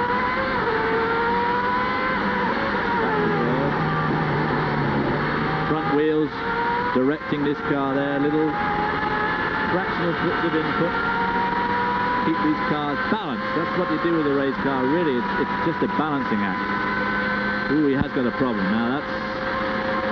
I wonder if someone's dropping oil up ahead of him. They could be. And the man ahead of him is Alain Prost in the Ferrari. Now that Ferrari semi-automatic hydraulically actuated gearbox has been notorious. You can see it on the camera visor, but of course they have an endless belt, so they can keep on getting rid of their oil. Unfortunately, Thierry can't. Do we see any blue haze coming out the back of the Ferrari? No smoke at all, as everybody now takes to that piece of extra paving made famous last year by Nigel Mansell. In fact, McLaren took pictures of all the drivers going off there last year and used them in defense of Ayrton Senna, who was accused of going off the racetrack in his ill-fated attempt at passing Alain Prost at the Japanese Grand Prix at Suzuka.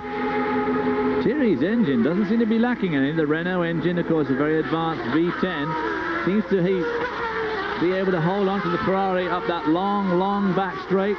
Of course, again, it depends on the aerodynamic setup these drivers choose. He may have just a few degrees less wing, which would give him just a lot more horsepower in effect, but he's hanging on very well at the moment. Meanwhile, up front, Ayrton Senna has taken half a second off fast lap of the race. He is now 2.8 seconds up on the second place McLaren of Gerhard Berger. It's a McLaren 1-2 in Belgium. In the race, we have a pit stop. Nigel Mansell is in. Here's John. Nigel Mansell has been very slow all through the beginning stages of this Belgian Grand Prix. They came in, he was talking to the team manager furiously, very upset, changed 4 tires and sent him back out. I don't think he got fixed what he came in for. He was shaking his head when he left, John, so he's obviously pretty unhappy. Maybe you'd like to go and ask one of the team personnel what the problem is. Yeah, I think I'll just wander over to the team manager up there. He's certainly in a good mood right now. Yeah, just say, hey, Cesare, what the heck's happening to your boy? The only Italian I understand are all the bad words, so I would know exactly what he would say to me. Nigel Mansell was running 12th when he made that pit stop. He is obviously a lot further than that back right now. He'd probably say to John, hey, sing us a song of Platanos. Of 26 starters, there are 22 cars still in the race, including Nigel Mansell. Here comes Gerhard Berger and Alain Prost. And Prost is lurking. We know what it means when Alain Prost is within striking distance. That means that is exactly where he wants to be. When he lurks, he lurks. This boy knows how to lurk. He also knows how to win races. His winning record being absolutely astounding. 43 victories for the all-time winningest driver. You made the point the other day, David, that just a couple of seasons ago it was when is he going to catch Jackie Stewart's limit of 27. 2 seasons later, he's almost doubled it. Yeah, exactly. It's just incredible. Through Redillon, Alain Prost, 3 times world champion, 2 other occasions when he lost by 2 points and 1/2 point to his teammate Niki Lauda. He might be a 5-time world champion, tying the all-time record held by Juan Manuel Fangio of Argentina. Alain very upset in Hungary. Some Italian journalists, quite a moment there for Terry Boutsen, getting his wheels up on the curb and then on the grass. Alain Prost made some comment to some Italian journalists that he was considering possibly retiring in 1991. It was printed as Alain Prost will retire at the end of next year, and he was very hot in Hungary about it. He said he might not talk to the press for the rest of the year. So there. It's okay, I wouldn't understand it anyway. Back aboard with Terry Boutsen.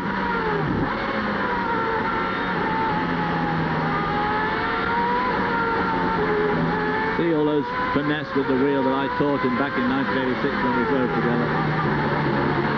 Come on, cowboy. Gears and stick. Very fast corner, this. Up to 6th gear through the forest. When I first raced here, none of this guardrail was here, of course. All those trees were just standing at the edge of the road. That is a corner right there. Blanchimont at 185 miles an hour. So, man, that is a real gut check. Oh, he doesn't have to use that curb, though, doesn't he? I mean, and yesterday, in qualifying, Ricardo Patrase's rear suspension broke. I mean, it just broke. And the Williams people were a bit worried about it, and I told them that you seen the tape of theory going over the curb. But I don't know. He knew it had broken, so... That is the second place red and white McLaren of Gerhard Berger. Ayrton Senna continues to stretch his lead after 13 of a scheduled 44 laps here in Belgium. 3.13 seconds. Now the lead from first to second. Al Prost has now got the fastest lap of the race at a 1:58.1. Coming down slowly but surely as they lose fuel. Pretty important here. The lighter the car, obviously the better it's going to go with that long uphill stretch. We have word long uphill stretches, really. Word from the pits is that Nelson Piquet has a rough-sounding engine. It might be a problem with the engine itself or perhaps with a broken manifold, but Nelson Piquet's Benetton is giving cause for alarm. He had a bit of bad luck in Hungary. He actually came third, which was a fine finish for him. But he had one of these on-off throttle problems. He either was full throttle or no throttle, which he found difficult to handle. There's John Alesi and Yvonne Capelli in the Leighton House. The Leighton House cars really do... They really do blow hot and cold. One week they go well, another week they didn't qualify at all. And Capelli is another driver who is on the potential list for possibly going to Ferrari to join Alain Prost next year.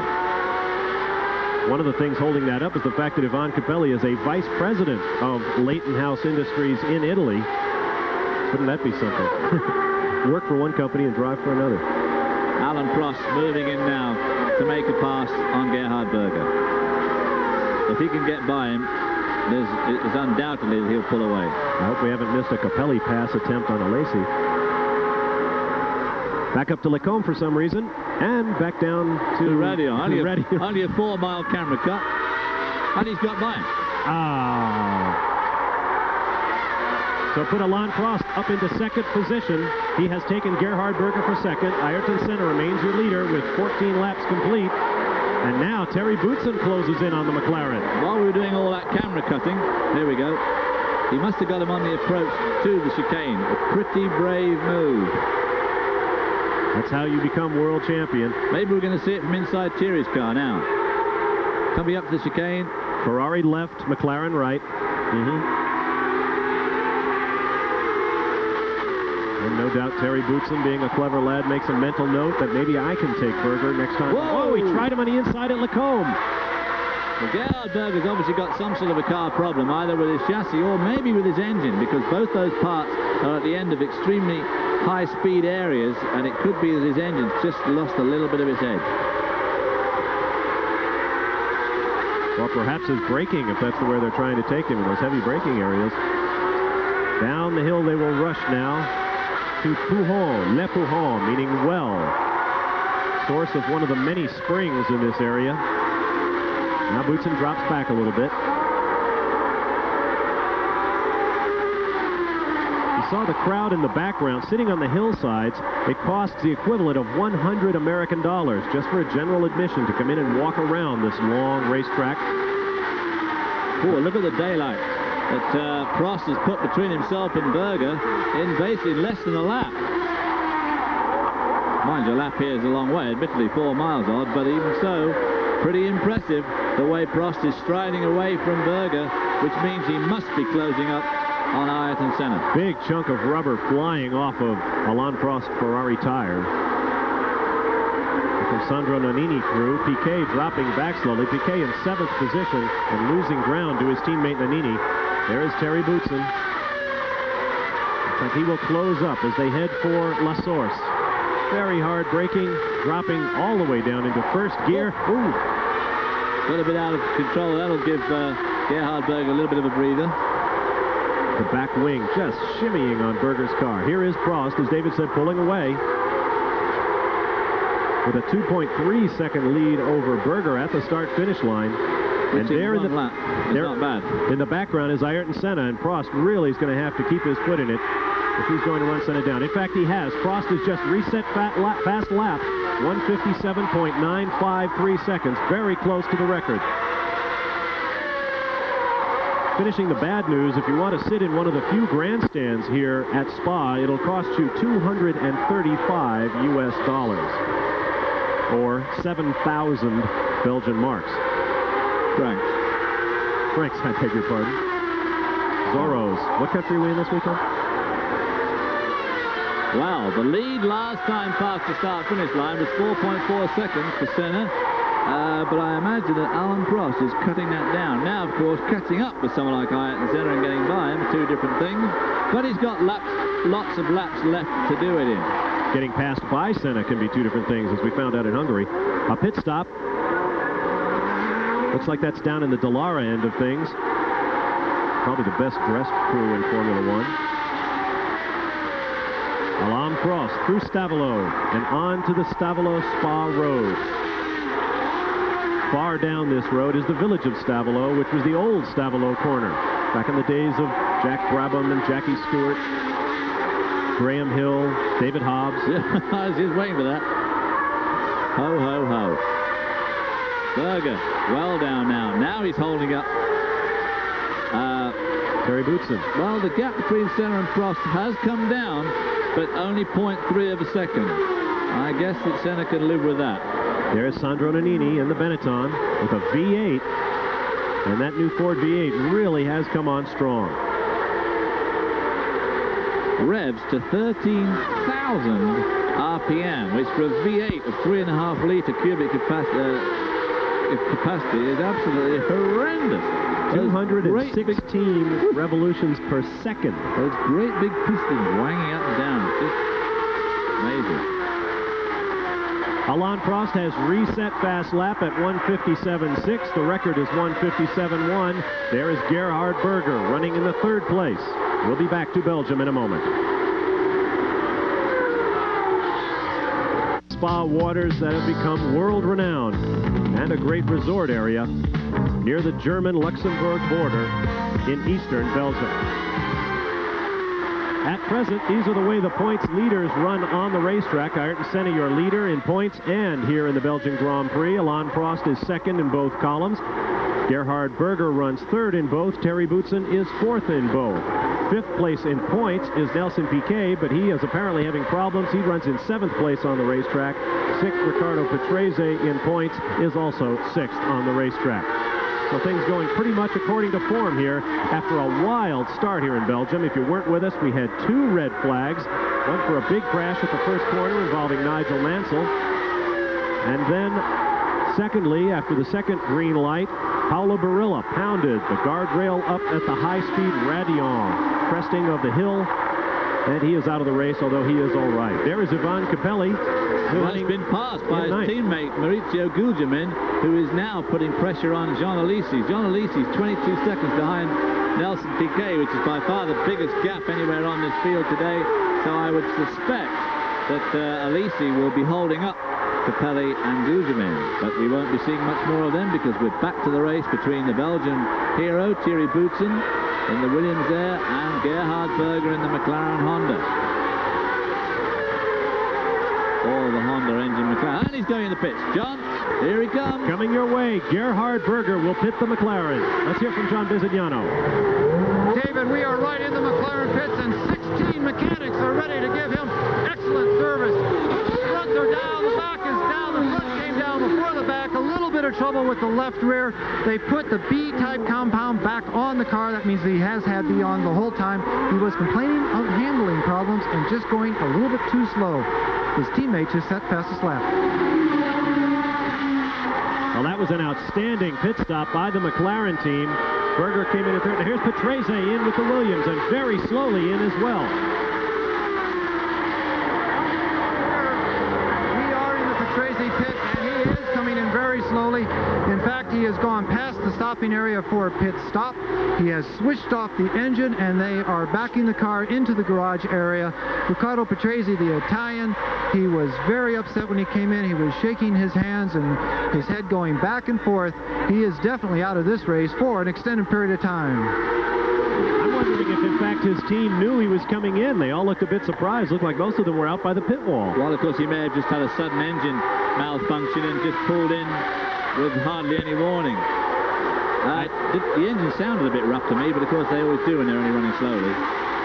There is Ayrton Senna, who has led since the green light. We now have 18 laps complete. Here comes Alain Prost, though. He is closing that gap by about 2/10 on each lap. He is definitely moving in. Must be Derek Warwick. Well, it could be Donnelly, of course. In the Lotus pits. Recall a year ago, Lotus, manned at that point by Nelson Piquet and Satoru Nakajima, did not qualify for this race. The first time virtually since Lotus has been in Formula One racing. Oh, Terry Boutsen pounds the curbs. He just drives straight over it. What it must do to the car, I hate to think. I wonder how his vision's doing at the moment, too, because if you remember, just a few minutes ago, we saw him trying to clear his visor. Right now, he's being held up by Andrea De Cesaris in the red Dallara. He could do without that as they come down to this very fast complex. He needs to get by him here. Yeah, he's done that. Because Nannini is now starting to pressure Thierry Boutsen, although Thierry Boutsen at least has got a clear road in front of him now. Gerhard Berger's out of the way. Back to Alain Prost as he comes up the Kemmel into Les Cônes. Senna's got around the Brabham there. And there is Prost. Alain Prost closing in quickly now. It is Senna, Prost, Boutsen, Nannini, Piquet, Berger back on track on 6th position. Jean Alesi is 7th, Maurizio Gugelmin in the Leighton House 8th, Ivan Capelli 9th, Eric Bernard 10th. And no sign of Nigel Mansell after his pit stop. I was looking at his lap times just a couple of laps ago. He was lapping in the 2-minute range, and these guys, the leading quartet, are all lapping in the 1:58. Even 1:57 bracket. So Nigel not having a good run even on his new tyres. So the spare car not up to snuff for Nigel Mansell this afternoon. He will be extremely cross about that. Terry Boutsen has just reset his own personal fast lap of the race at 1:58.2. Almost identical to the times being turned in by Ayrton Senna. Nigel Mansell back in the Ferrari pits and into the Ferrari garage. And no doubt out of his driver's uniform in a moment, into the car and the airport and back to the Isle of Man. Disappointment there for the thousands of Nigel Mansell fans here. You see a tremendous amount of Union Jack flags around this circuit here in Belgium, not all that far from England by car, so there'll be a lot of disappointed Nigel Mansell fans here today. Now here's Ayrton Senna overtaking slower traffic. Immediately ahead of him are Martin Donnelly and Derek Warwick in the 2 Lotus cars. Now the last thing he wants is to be held up by a group of dicing slower cars as Prost inexorably nips away at his heels.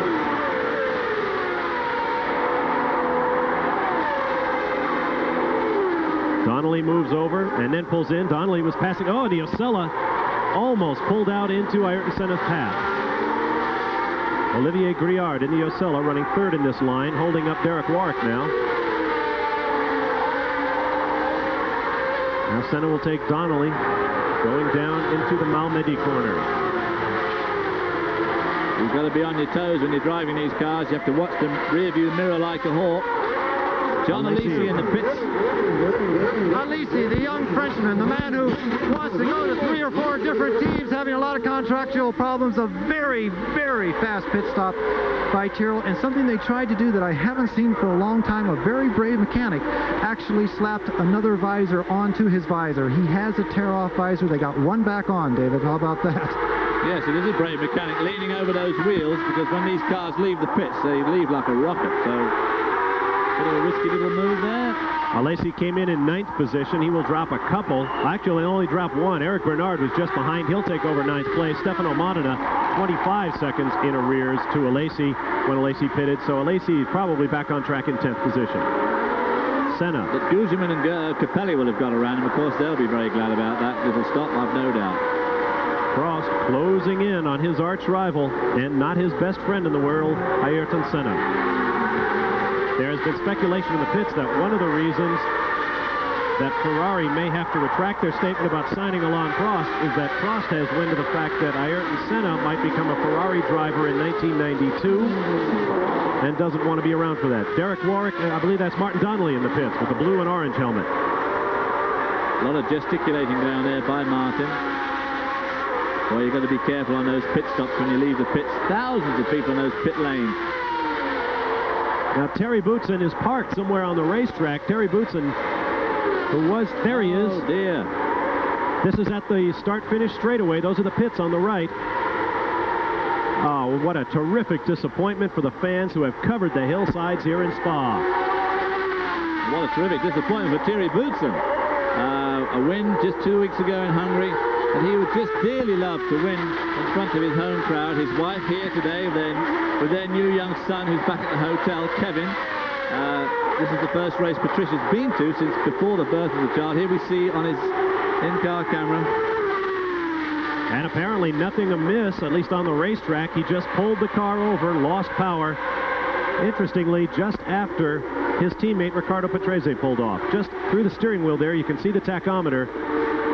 It stirred a couple of times and then dropped to near nothing. What a disappointment for everybody at Williams and, of course, at Renault. Well, that shuffles the order somewhat. It is still Ayrton Senna up front. Alain Prost has lost a little ground due to that dicing traffic. His last lap just over 2 minutes. He's now 4.1 seconds behind Ayrton Senna as we approach the halfway mark. Terry Boutsen was in 3rd. This promotes Sandro Nannini to 3rd, followed by Nelson Piquet, now 4th. Gerhard Berger 5th, and Maurizio Gugelmin breaks into the points with a 6th place. There's Alain Prost. As we mentioned, he has much to gain by winning now. He has but 7 point-scoring finishes this year, and he will pit. Senna is in as well. The 1st and 2nd place cars are in the pit. John, pick one. We have picked Alain Prost in the red Ferrari. McLaren was also set up, but here, 16 yellow shirt, go to work. Alain Prost is out of the pit, but Ayrton Senna squeaked by him on the pit rail. The two of them only meters from one another as they shot down the pit lane. A lot of competition headed your way. And you saw a close moment there as Sandro Nannini tried to get by Ayrton Senna for the lead. This is 1st and 2nd now. Of course, Senna came out of the pit lane there. Nannini was coming down from La Source. Senna doing a bit of judicious blocking here. This is what I don't like to see in racing today. This swerving around on the straight to keep the opposition behind you, because you obviously just never know where the guy is going to go to. This is from on board Sandro Nannini's car. And recall the ominous words he said after his collision in Hungary with the man just ahead of him, Ayrton Senna. He said, all right, now I know what the rules are, and next time I will remember. Look at the way that Honda pulls away, though. Every time they come to acceleration, right now, terrific grunt low down of that Honda V10 as it pulls away. Nannini quick through here, though. I don't think anybody would dispute that once Ayrton Senna is up to speed, there is no man in Formula 1 harder to catch. So our order is shuffled once again. It is Senna, Nannini, Prost, and Piquet. Great action coming to you from Belgium. We are back in Belgium, but coming up next Thursday, August 30th at 8 p.m. Eastern Time live, it's the NFL on ESPN. We'll have the Buffalo Bills. We are coming to you live from Spa-Francorchamps in Belgium, where we have tremendous on-track action. Right there is your leader, Terry Boutsen, there, the darling of the crowd who has dropped out of this race. Ayrton Senna has gotten by the Yellow Lotus. Right now he has Sandro Nannini in that Benetton with the blue tail coming down behind him, and there is the Ferrari of Alain Prost. Those are the top three cars. There is a very disappointed I don't know where he got past Derek Warwick, because they were going into that rally on that very fast left-hander. And now Nannini puts Warwick away. Warwick now a lap down. The order is Senna, Nannini, and Prost. Senna and Prost pitted simultaneously for tires and very nearly came together, leaving what is a very narrow pit lane here at Spa. If this track has a shortcoming, it is the pit lane. Very, very close quarters. Boy, if Alain Prost had left the pits just a fraction earlier, when Senna was coming down there would have been all hell let loose in pit lane, because it is far too narrow for Formula 1 type pit stop. Ayrton Senna has reset fast lap. Only moments before Alain Prost crossed the start line, just 1.8 seconds behind him, and he reset fast lap. Now at 156.466, that is a new record. Alain Prost's forte, apart from winning races, seems to be setting fastest lap. There's no doubt about it that when it comes to one-lap qualifiers, Ayrton Senna's your man, with 48 pole positions, but fastest laps. Boy, Prost has got 33 now, I believe it is, way ahead of his nearest opposition. 33 indeed, over Jim Clark at 28.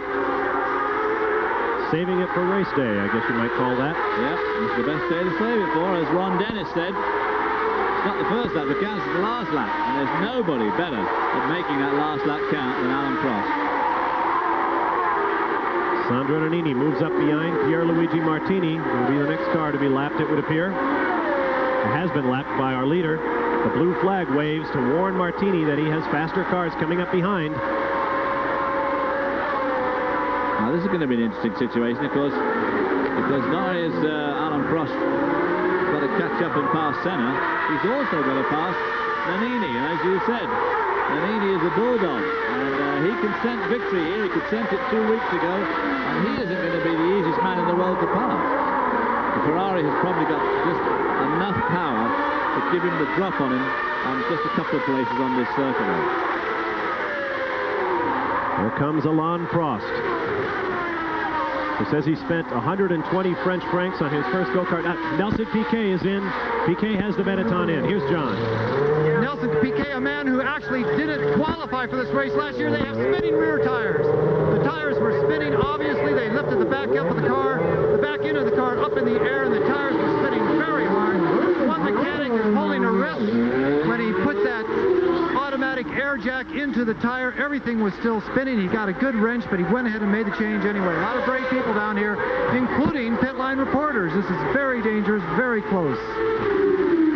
Somebody there, in fact, just jumped over the guardrail between the pit lane and the signaling side of the pit, just a second in front of Nelson Piquet when he left the pits in. Horribly dangerous place to be. Be careful down there, John. Alain Prost now closing in on Sandro Nannini for second place. Now we are past halfway. Excuse me, David. We are past halfway. 25. There'll be 26 laps complete next time by, and we will run 44. Now, after they've left this complex, they start the long uphill run to Blanchiment, and I would suspect that the Ferrari would have enough grunt to get him up there and try and execute a similar pass on Nannini as he did on Berger into the bus stop chicane. All this being pretty well flat out and uphill. And as you can see, the Ferrari has definitely got the legs of the Benetton up there. Pulls alongside and can't do it.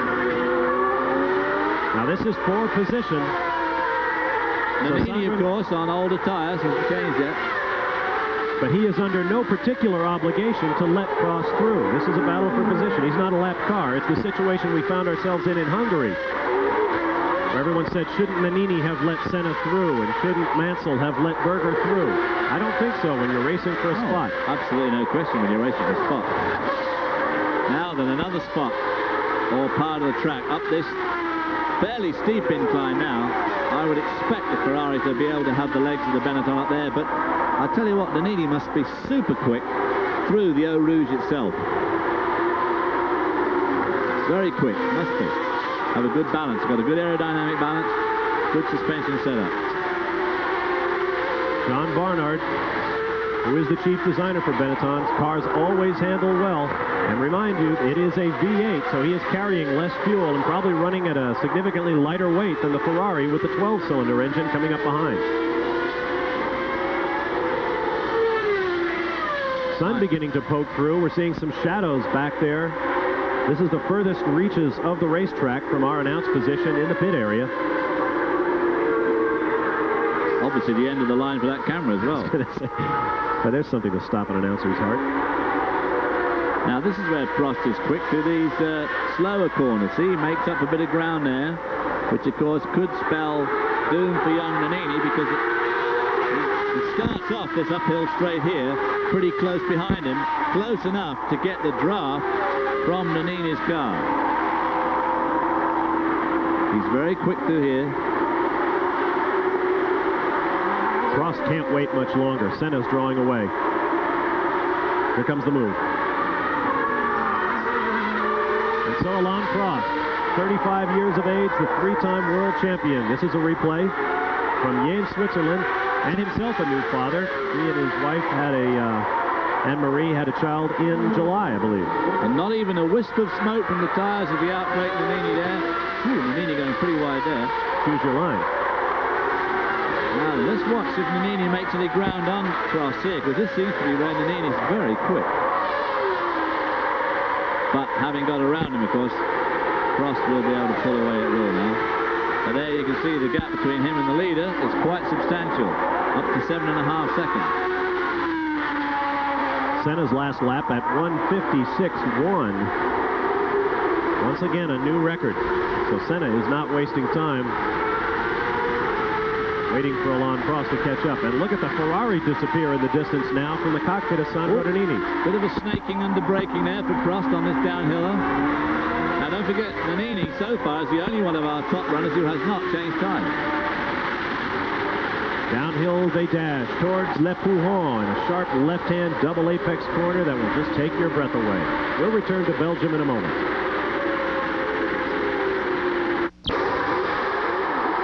We're back live from the Belgian Grand Prix. Our pictures being brought to you by RTBF TV network here in Belgium. Bob Barsha, David Hobbs, and John Bisignano with you. John is in the pit lane now with the hero of all Belgium. Terry Boutsen, maybe emotionally the most important race for you here. How does it feel to be out of your home Grand Prix? Well, I feel terrible now because the car was running very well. I was hoping to finish in the top 3. Unfortunately, I had a problem with the drive shaft. I think the drive shaft broke. It's probably a consequence of the 3 starts, and I had to stop. We understand that that's also what put out your teammate, Riccardo Patrese. Do you have any information if it was the exact same failure or something else in the gearbox area? I don't know exactly what failed on my car. I lost the drive, that's all I can say, you know, so I don't know what happened to him. I haven't asked yet. Could you run with the McLarens and the Ferraris here? Were you capable of running with them on your home circuit? Well, I think I was quicker than Gerhard Berger, that's for sure. I was just about to overtake him. I mean, every way. He was quicker than me down the straight, so it was a bit difficult for me to overtake him. But I think once I would have gone by, it would have been no problem to follow the Ferrari for sure. Senna, I don't know. let's end on a happy note, Thierry. How is your son Kevin doing? Is he enjoying his first Grand Prix? Well, he's probably much better than me at the moment. I would think so. Go say hello to him for us. I'm sure young Kevin is asleep, but out front, Ayrton Senna is pulling away from Alain Prost. He reset fast lap, did Mr. Senna, at 1:55.9. That is a large chunk of a second under, in fact, more than a second under the old record. And he is pulling away the gap 8.2 seconds now, back to Alain Prost in second. Those new tyres seem to have revitalized the Brabham. We assume he's gone to the same compound that he had before. Of course, he could have gone to a softer one, having lost all that fuel load. He could be banking on a softer load. There's Andrea de Cesaris, obviously with a blown engine or something. Something smoking out the back of the differential on the Dallara. Bad place to be going slowly, that round Blanchimont, because as you can see from there, he's totally blind to anybody coming up there at about 185 miles an hour. Said the Brabham. Of course, you meant the McLaren of Ayrton Senna. It is Senna, Prost, Nannini, Berger, Gugelmin. The next five: Nelson Piquet, Ivan Capelli, Eric Bernard, Jean Alesi, and Stefano Modena. Alex Caffey is 11th. Michele Alboreto, all the way from the back of the field, is now running in 12th spot and the last car on the lead lap. Derek Wark and Martin Donnelly in the Lotuses, Pierluigi Martini, David Brabham, Andrea de Cesaris, who is just about to drop out, as you saw, Olivier Griard, and Nicola Larini. Their top 19 machines. Nelson Piquet in the points again, still in 5th spot there. So that'll give him 2 more points. And of course, Gerhard Berger, after his pit stop and his new tyres, has made a storming comeback and now runs in 4th position, just 7 seconds behind Nannini. Be interesting to see if he can wind Nannini in, who is the only guy, as I keep saying, still on his original tyres. There you see the Dallara parked. That's at the bus stop chicane. He's gone straight on at the chicane. Those pylons at the bottom of your screen block the racetrack. Here's Senna moving up to pass Michele Alboreto, the 12th place car. Michele may also be looking for work next year. Just going to say the same thing. You took the words right out of my mouth. There's a guy that we haven't spoken about all weekend, but everybody keeps gaily talking about Boutsen and possibly even Fabi driving the new Porsche Arrows. Nobody says a word about poor old Michele Alboreto, so he could be relegated to sports car driving or even TV commentating. Who knows? Oh, goodness.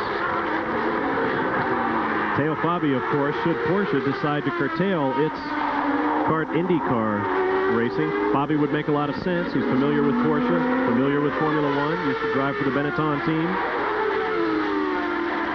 He is on the pole for the kart race in Denver today. The inaugural Denver Grand Prix is Mr. Teo Fabi.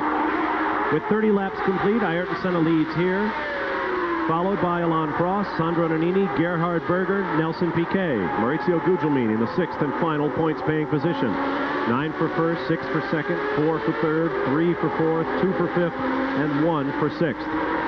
That's typical Fabi being on the pole in Denver. Just when they're coming to some serious corporate decision-making about dropping out of IndyCar racing, he goes and puts the damn thing in the pole. So now they'll be thinking, so we must stay in the track, racing our pole, possibly. Brought him their first victory last year, probably about the same time of year. They were running at Mid-Ohio when he won Porsche's first IndyCar race. That's Alex Caffey in the other Arrows in front of Ayrton Senna now as they come up to the hairpin. Grouillard. Bernard in the Rouge Lola with a V12 Lamborghini engine, and that must be Alesi right behind him there on Pirellis. Alesi a man of the moment, and it's undoubtedly affecting his personality and possibly even his concentration on racing, the amount of attention he has received this year. And I'm sure he's waiting for some of the major players to make their decision so that he can make a decision where to go next year. Spa Belgium, if you're looking for inside the PGA Tour, we apologize. Our race is running late here in Belgium because we have had 2 red flags. About as common as hen's teeth, I guess the saying goes, in Formula One. There's Ayrton Senna, who has led this race from the beginning. In fact, he led both of the attempts to start this race that came previously. We had a big accident at the first corner here in Spa-Francorchamps, Belgium. They called for a restart. Then on the second restart, Paulo Barilla put his Minardi car hard into the guardrails and flipped back on the racetrack. He is okay, but we had another red flag before we finally got the race underway. Well, now, we've also got a very interesting situation that while you were gone there, Ayrton Senna had just over a 6.5-second lead. Alan Prost was whittling him down, had come from 8 seconds to 6.5, and Prost got stuck behind Michele Alboreto through this absolute section that we're looking at now. And although Alboreto is lapping very competitively, he's just that much off the pace, and suddenly the gap went from 6.5 to 10.3 seconds. So it just shows the absolute disaster of beating lap traffic in the wrong place, especially on a circuit like this. Here's a look at our leaderboard right now. With 32 laps complete, Ayrton Senna, the leader, as he has been from the start of the race, has just reset fast lap, taking another 1/10 of a second off his previous time. In fact, he took 2/10 off. Alain Prost runs second, followed by Sandro Nannini, Gerhard Berger, Nelson Piquet, Maurizio Gugelmin, Ivan Capelli, Jean Alesi, Eric Bernard, and Alex Caffey. We have 9 cars on the lead lap. Bernard, the last of those. Should Ayrton Senna go on to take the checkered flag here, it would be the 25th of his career, which would break the tie he is now holding with the legendary Juan Manuel Fangio for 4th on the all-time list with 24 victories. His 25th would move Senna into a 3-way tie with Jim Clark and Niki Lauda for 3rd all-time. Yep, just a couple more wins. Well, 3 more, including this one if he does it, and he will jump right up there behind Jackie Stewart and become 2nd on the all-time list behind Alan Prost. Prost has the most amazing amount of 43 career victories. It is hard to believe. The fog is lifting slowly here at Spa as our cameramen search madly for a car to shoot. Sun shining there. You can see the shadows of the trees there as the sun starts to go around the back of the mountains here. Once again, our pictures are coming to us courtesy of RTBF television in Belgium. On board with Sandro Nannini, running in the 3rd spot. Downhill Malmedy.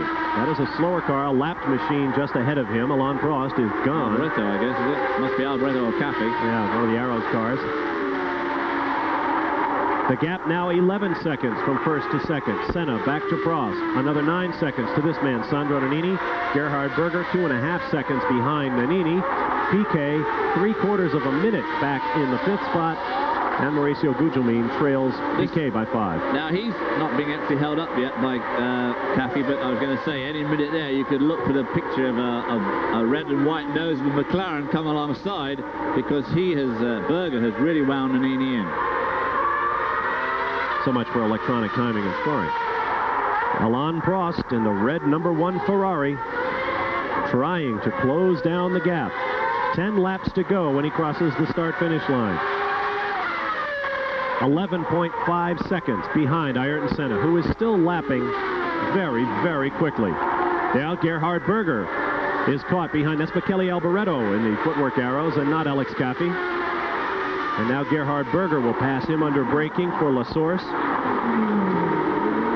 Tight right-hander. The road really drops away underneath these stiffly sprung cars. Very difficult corner. It's hard to tell actually from this picture, but that is a very steep little downhill corner there. You could probably get up to about 40 miles an hour by putting it in neutral from a dead start at the top of that hill. Let's get a comment from John. Bob, for the last 2 laps, Alessandro Nannini from Italy has been shown the inboard for tires. They want him to come in and put on some new rubber. There's only 10 laps left. The final decision is down to Nannini himself. Obviously, he has made the decision to stay out. The Benetton management is not very happy with that. They think it's going to cost him just too much time, and there's still too far to go for that set of rubber. We'll keep you updated from the Benetton pits. Let's hope they stop. Let's hope Alessandro Nannini doesn't run out of rubber too soon. Well, he's certainly running out of grip, John. As you were speaking, he was having a pretty lurid slide through Malmedy, coming into the Pouhon here, using up plenty of road. Looks like the car's developed a bit of understeer. We'll take a quick timeout as the laps run short here in Belgium. Finally, after 2 red flags, we should have a great finish. Coming up Sunday, September 2nd, well, later today, as a matter of fact, at 1 p.m. Eastern Time, live from Darlington International Raceway. Wait a minute, it's not September 2nd, this is next week. The Heinz Southern 500. Bob Jenkins, Benny Parsons, Ned Jarrett, all the gang there to bring you the action. Dale Earnhardt, the defending champion. Who else to tame the track they say is too tough to tame? Here in Belgium, Ayrton Senna is our leader with 35, coming up on 36 laps complete. This is the battle for third place. Sandro Nannini, just out of your picture, trying desperately to hold off the McLaren of Gerhard Berger. Berger has stopped for tires. Nannini has not. Gerhard Berger using a lot of curb on the exit on that downhill left and catching up with Nannini, but has reached that plateau where it's going to be difficult to actually get by him. Both coming up to lap Alex Caffey now. That just may help Berger. Of course, it may hinder him too. Onto the Spa Stavelot Road.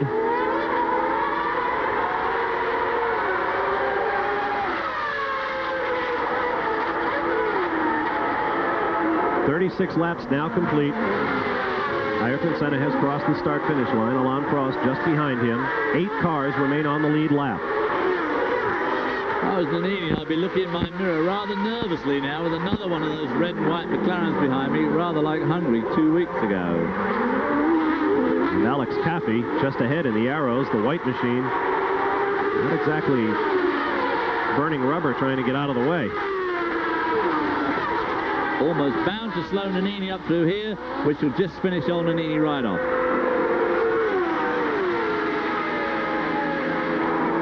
Like that. Ooh.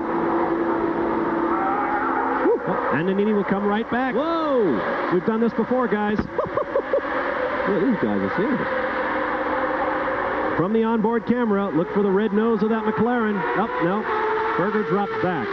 Shades of Hungary 2 weeks ago, although in a different combination. Here is a look at them going wheel to wheel, like René Arnoux and Gilles Villeneuve at Dijon, the French Grand Prix a few years back. Like Berger himself and Nigel Mansell in Mexico earlier this year. Well, there's no doubt about it. Alessandro Nannini's brakes still working okay. So Gerhard Berger drops back a few car lengths to have a bit of a think, as David Hobbs might say. Sandro Nannini said 2 weeks ago in Hungary he would not back off next time. The rules have been changed. He got punted off by the other McLaren car, driven by Ayrton Senna. Berger had Nigel Mansell off in a chicane in 2 very controversial incidents. In fact, team manager Ron Dennis from the McLaren team was called on the carpet here in Belgium by officials of the sanctioning body, the FISA from Paris, and told to tell his drivers not to be so aggressive. I'm sure those words were ringing in Gerhard Berger's mind as he went wheel to wheel with Nannini there.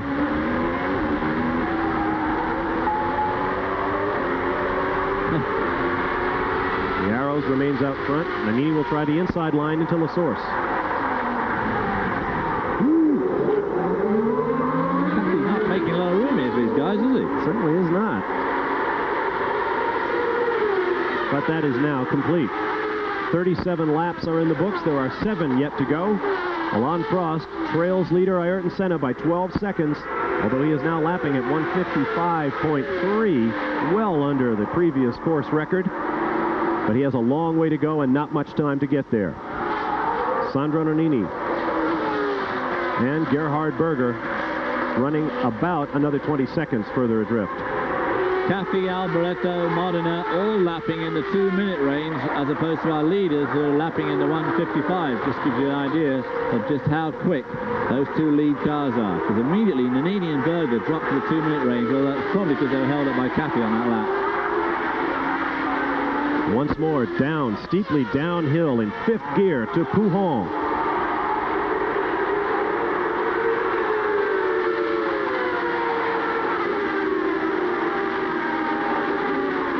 Sandro Nannini in the Benetton, doing a remarkable job of driving, considering he is on old tires. Gerhard Berger making progress, but very slowly. There's the Brabham. One of the Brabhams.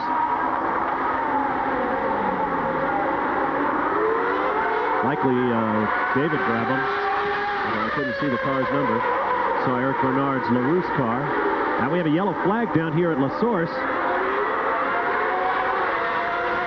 Didn't see the reason for that as Sandro Nannini pounds his way through the bus stop chicane, which will once again be trafficked by buses tomorrow when these roads are reopened. And the gap back to Berger has stayed about the same, 1.5 seconds. I no longer see the yellow flag at La Source or whatever. No, there's the Brabham. There's the reason.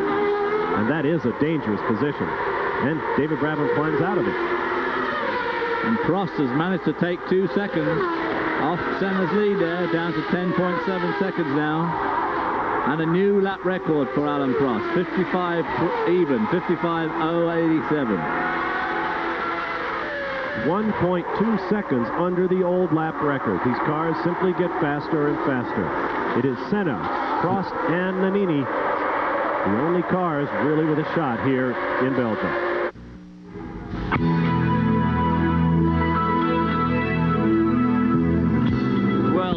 If you notice, it's very similar to Jeffrey, and he got a design made up, and someone made his helmet wrong for the design, so he ended up giving me the helmet, and I've stuck with it ever since. So Jeffrey's changed his a little now, but they're very similar.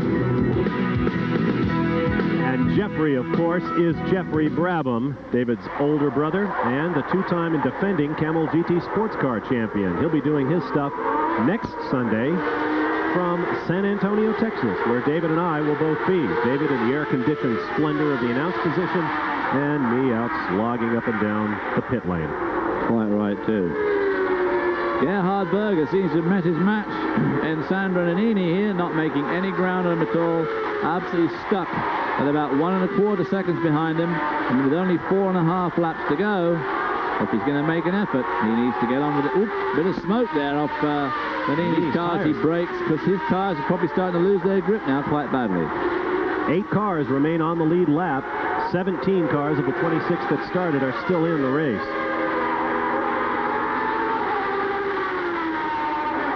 The gap still 10 seconds between Prost in the second position and Senna leading the race, so it looks as if that gap has leveled off too.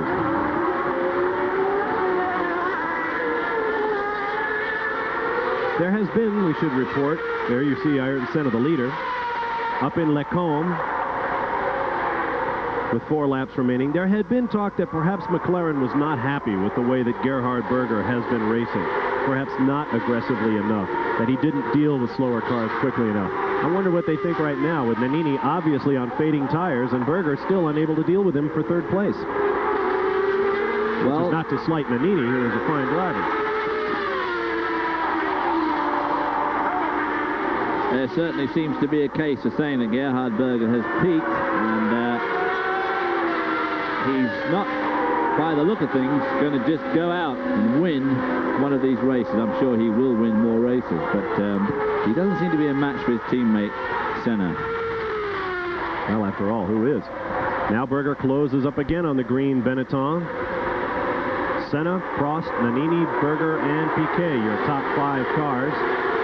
Of course, that multicolored Benetton car will be even more multicolored next year when Camel joins the list of sponsors, taking their sponsorship away from Lotus and putting the majority of it with Camel, with Benetton, and of course some with Williams. The drivers at Williams will be sponsored by Camel from now on. So a change there, and not very good for Lotus at this time of the year. They've got some pretty heavyweight people. Another puff of smoke off Nannini there, and Lotus have got some pretty heavyweight people looking for a replacement for the Camel money now. But it's going to be a lot of money they're going to have to find. I mean, they're going to have to find $10 to $15 million. 3 laps remain. The top teams will tell you need a solid $15 to $20 million budget to travel the world with Formula One. The Monteverdi team, which started the season as Onyx under different ownership, was sold. They ran into financial difficulties. Gregor Wojtek, a key to much of their sponsorship, quit the team after Hungary in total dissatisfaction with the way his car was being put together. They are not here. They have incurred a $250,000 US fine, and they say they have withdrawn from the championship. They will not compete the final 6 races of this year. Oh, and a tremendous slide there from Nannini. Oh, his tires are going off badly. Well, that's got his attention. Maybe it's gone flat. He's taking a deep breath as Gerhard Berger goes by. Well, but he's taking another look. Yeah. Left rear's going flat, I think. We'll pick up the action. Unlike his heart. Right, which is certainly inflated at this point. Doesn't look like a problem right now. He seems to have gathered it back up, but not before Gerhard Berger has gotten by into 3rd place. Now, of course, his team will be all over him like a cheap suit, telling him that he should have come in and changed his tires. But the fact remains that if he had changed them, would he have still been able to hold off Berger? I mean, he very nearly managed to pull it off. Or if he'd stopped, he would certainly have lost the position anyway.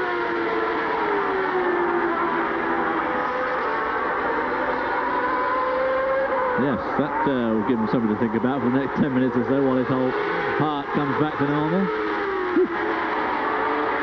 Gerhard Berger now moving away adroitly. He has set his own fast lap of the race at 1:55.5. Here we have a smoker on the backside. It's like another of the Brabhams. With 2 laps remaining, the second of the 2 Brabhams has gone out. Stefano Modena and David Brabham have both parked.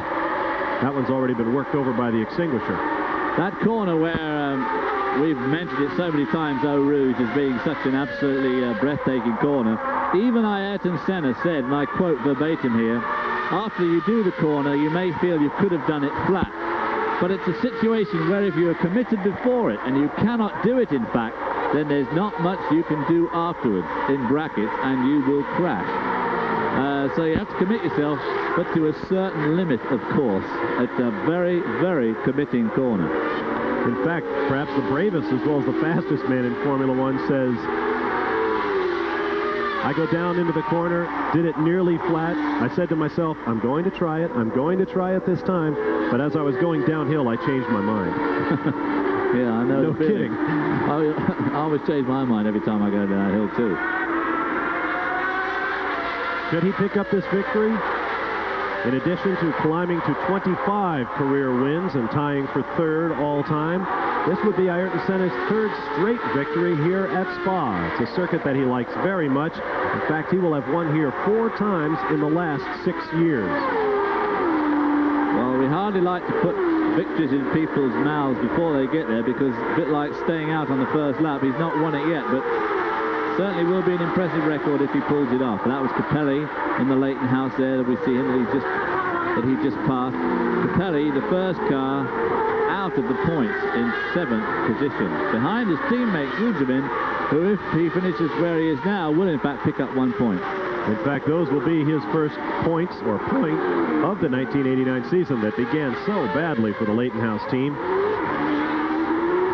Prost only 7 seconds behind Senna now, but of course only 1 lap to go.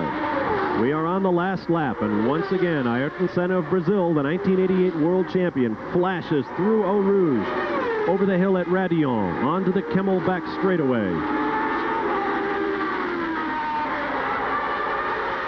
A 7-second lead and 2 lap cars between him and second spot. Nice position to be in.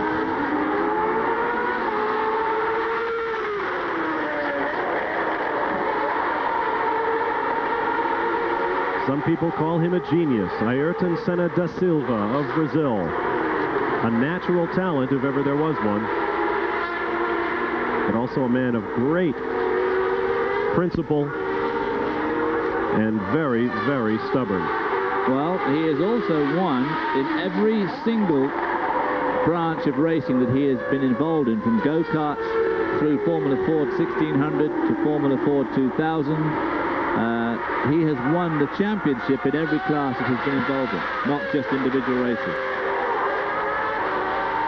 Seeking his 5th victory of the 1990 season.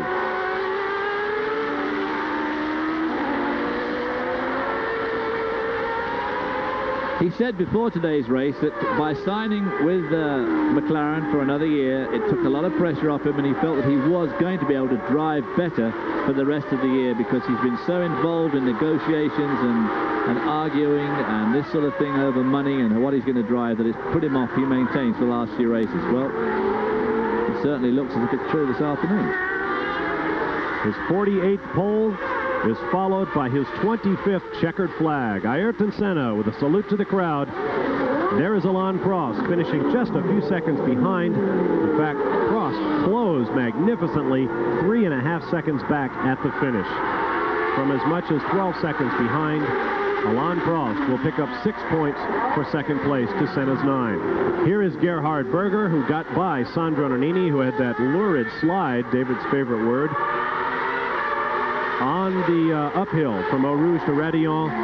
He will come home in 4th position. We'll take a quick timeout and return live to Belgium. Back live at the Spa-Francorchamps International Grand Prix Circuit in Spa, Belgium, where the celebration is about to begin in Victory Lane. Your results: Ayrton Senna with his 25th career Formula One victory. Alain Prost finishes second for Ferrari. Gerhard Berger third for the McLaren team. Sandro Nannini brings his Benetton home fourth, followed by Nelson Piquet, Maurizio Gugelmin, Ivan Capelli, Jean Alesi, Eric Bernard, Alex Caffey, Derek Warwick, Mark Donnelly, Michele Alboreto, Nicola Larini, Pierluigi Martini, Olivier Briard, and Stefano Modena, the last classified finisher. Alain Prost, fast lap of the race at 1 minute 55.087 seconds, a new record. Coming up after us at 10:30 Eastern Time today, This Week in Sports, a review of the top stories in sports this week. We hope you'll stay for that at 10:30 Eastern Time. We'll take a quick time out and come back live to Spa, Belgium to wrap things up. Now passed into history, and soon attention will return to downtown Spa, to the theater and its upcoming festival, and of course to the casino. ESPN Speed World coverage of the Formula One Grand Prix of Belgium has been brought to you by Mobil. Mobil One Synthetic Motor Oil. Isn't your car worth the extra protection? By Alpine Car Audio Systems and your authorized Alpine dealer. Alpine, standard equipment in every Lamborghini made. And by Wagner, power painting that's not just a whole lot faster, but a whole lot better.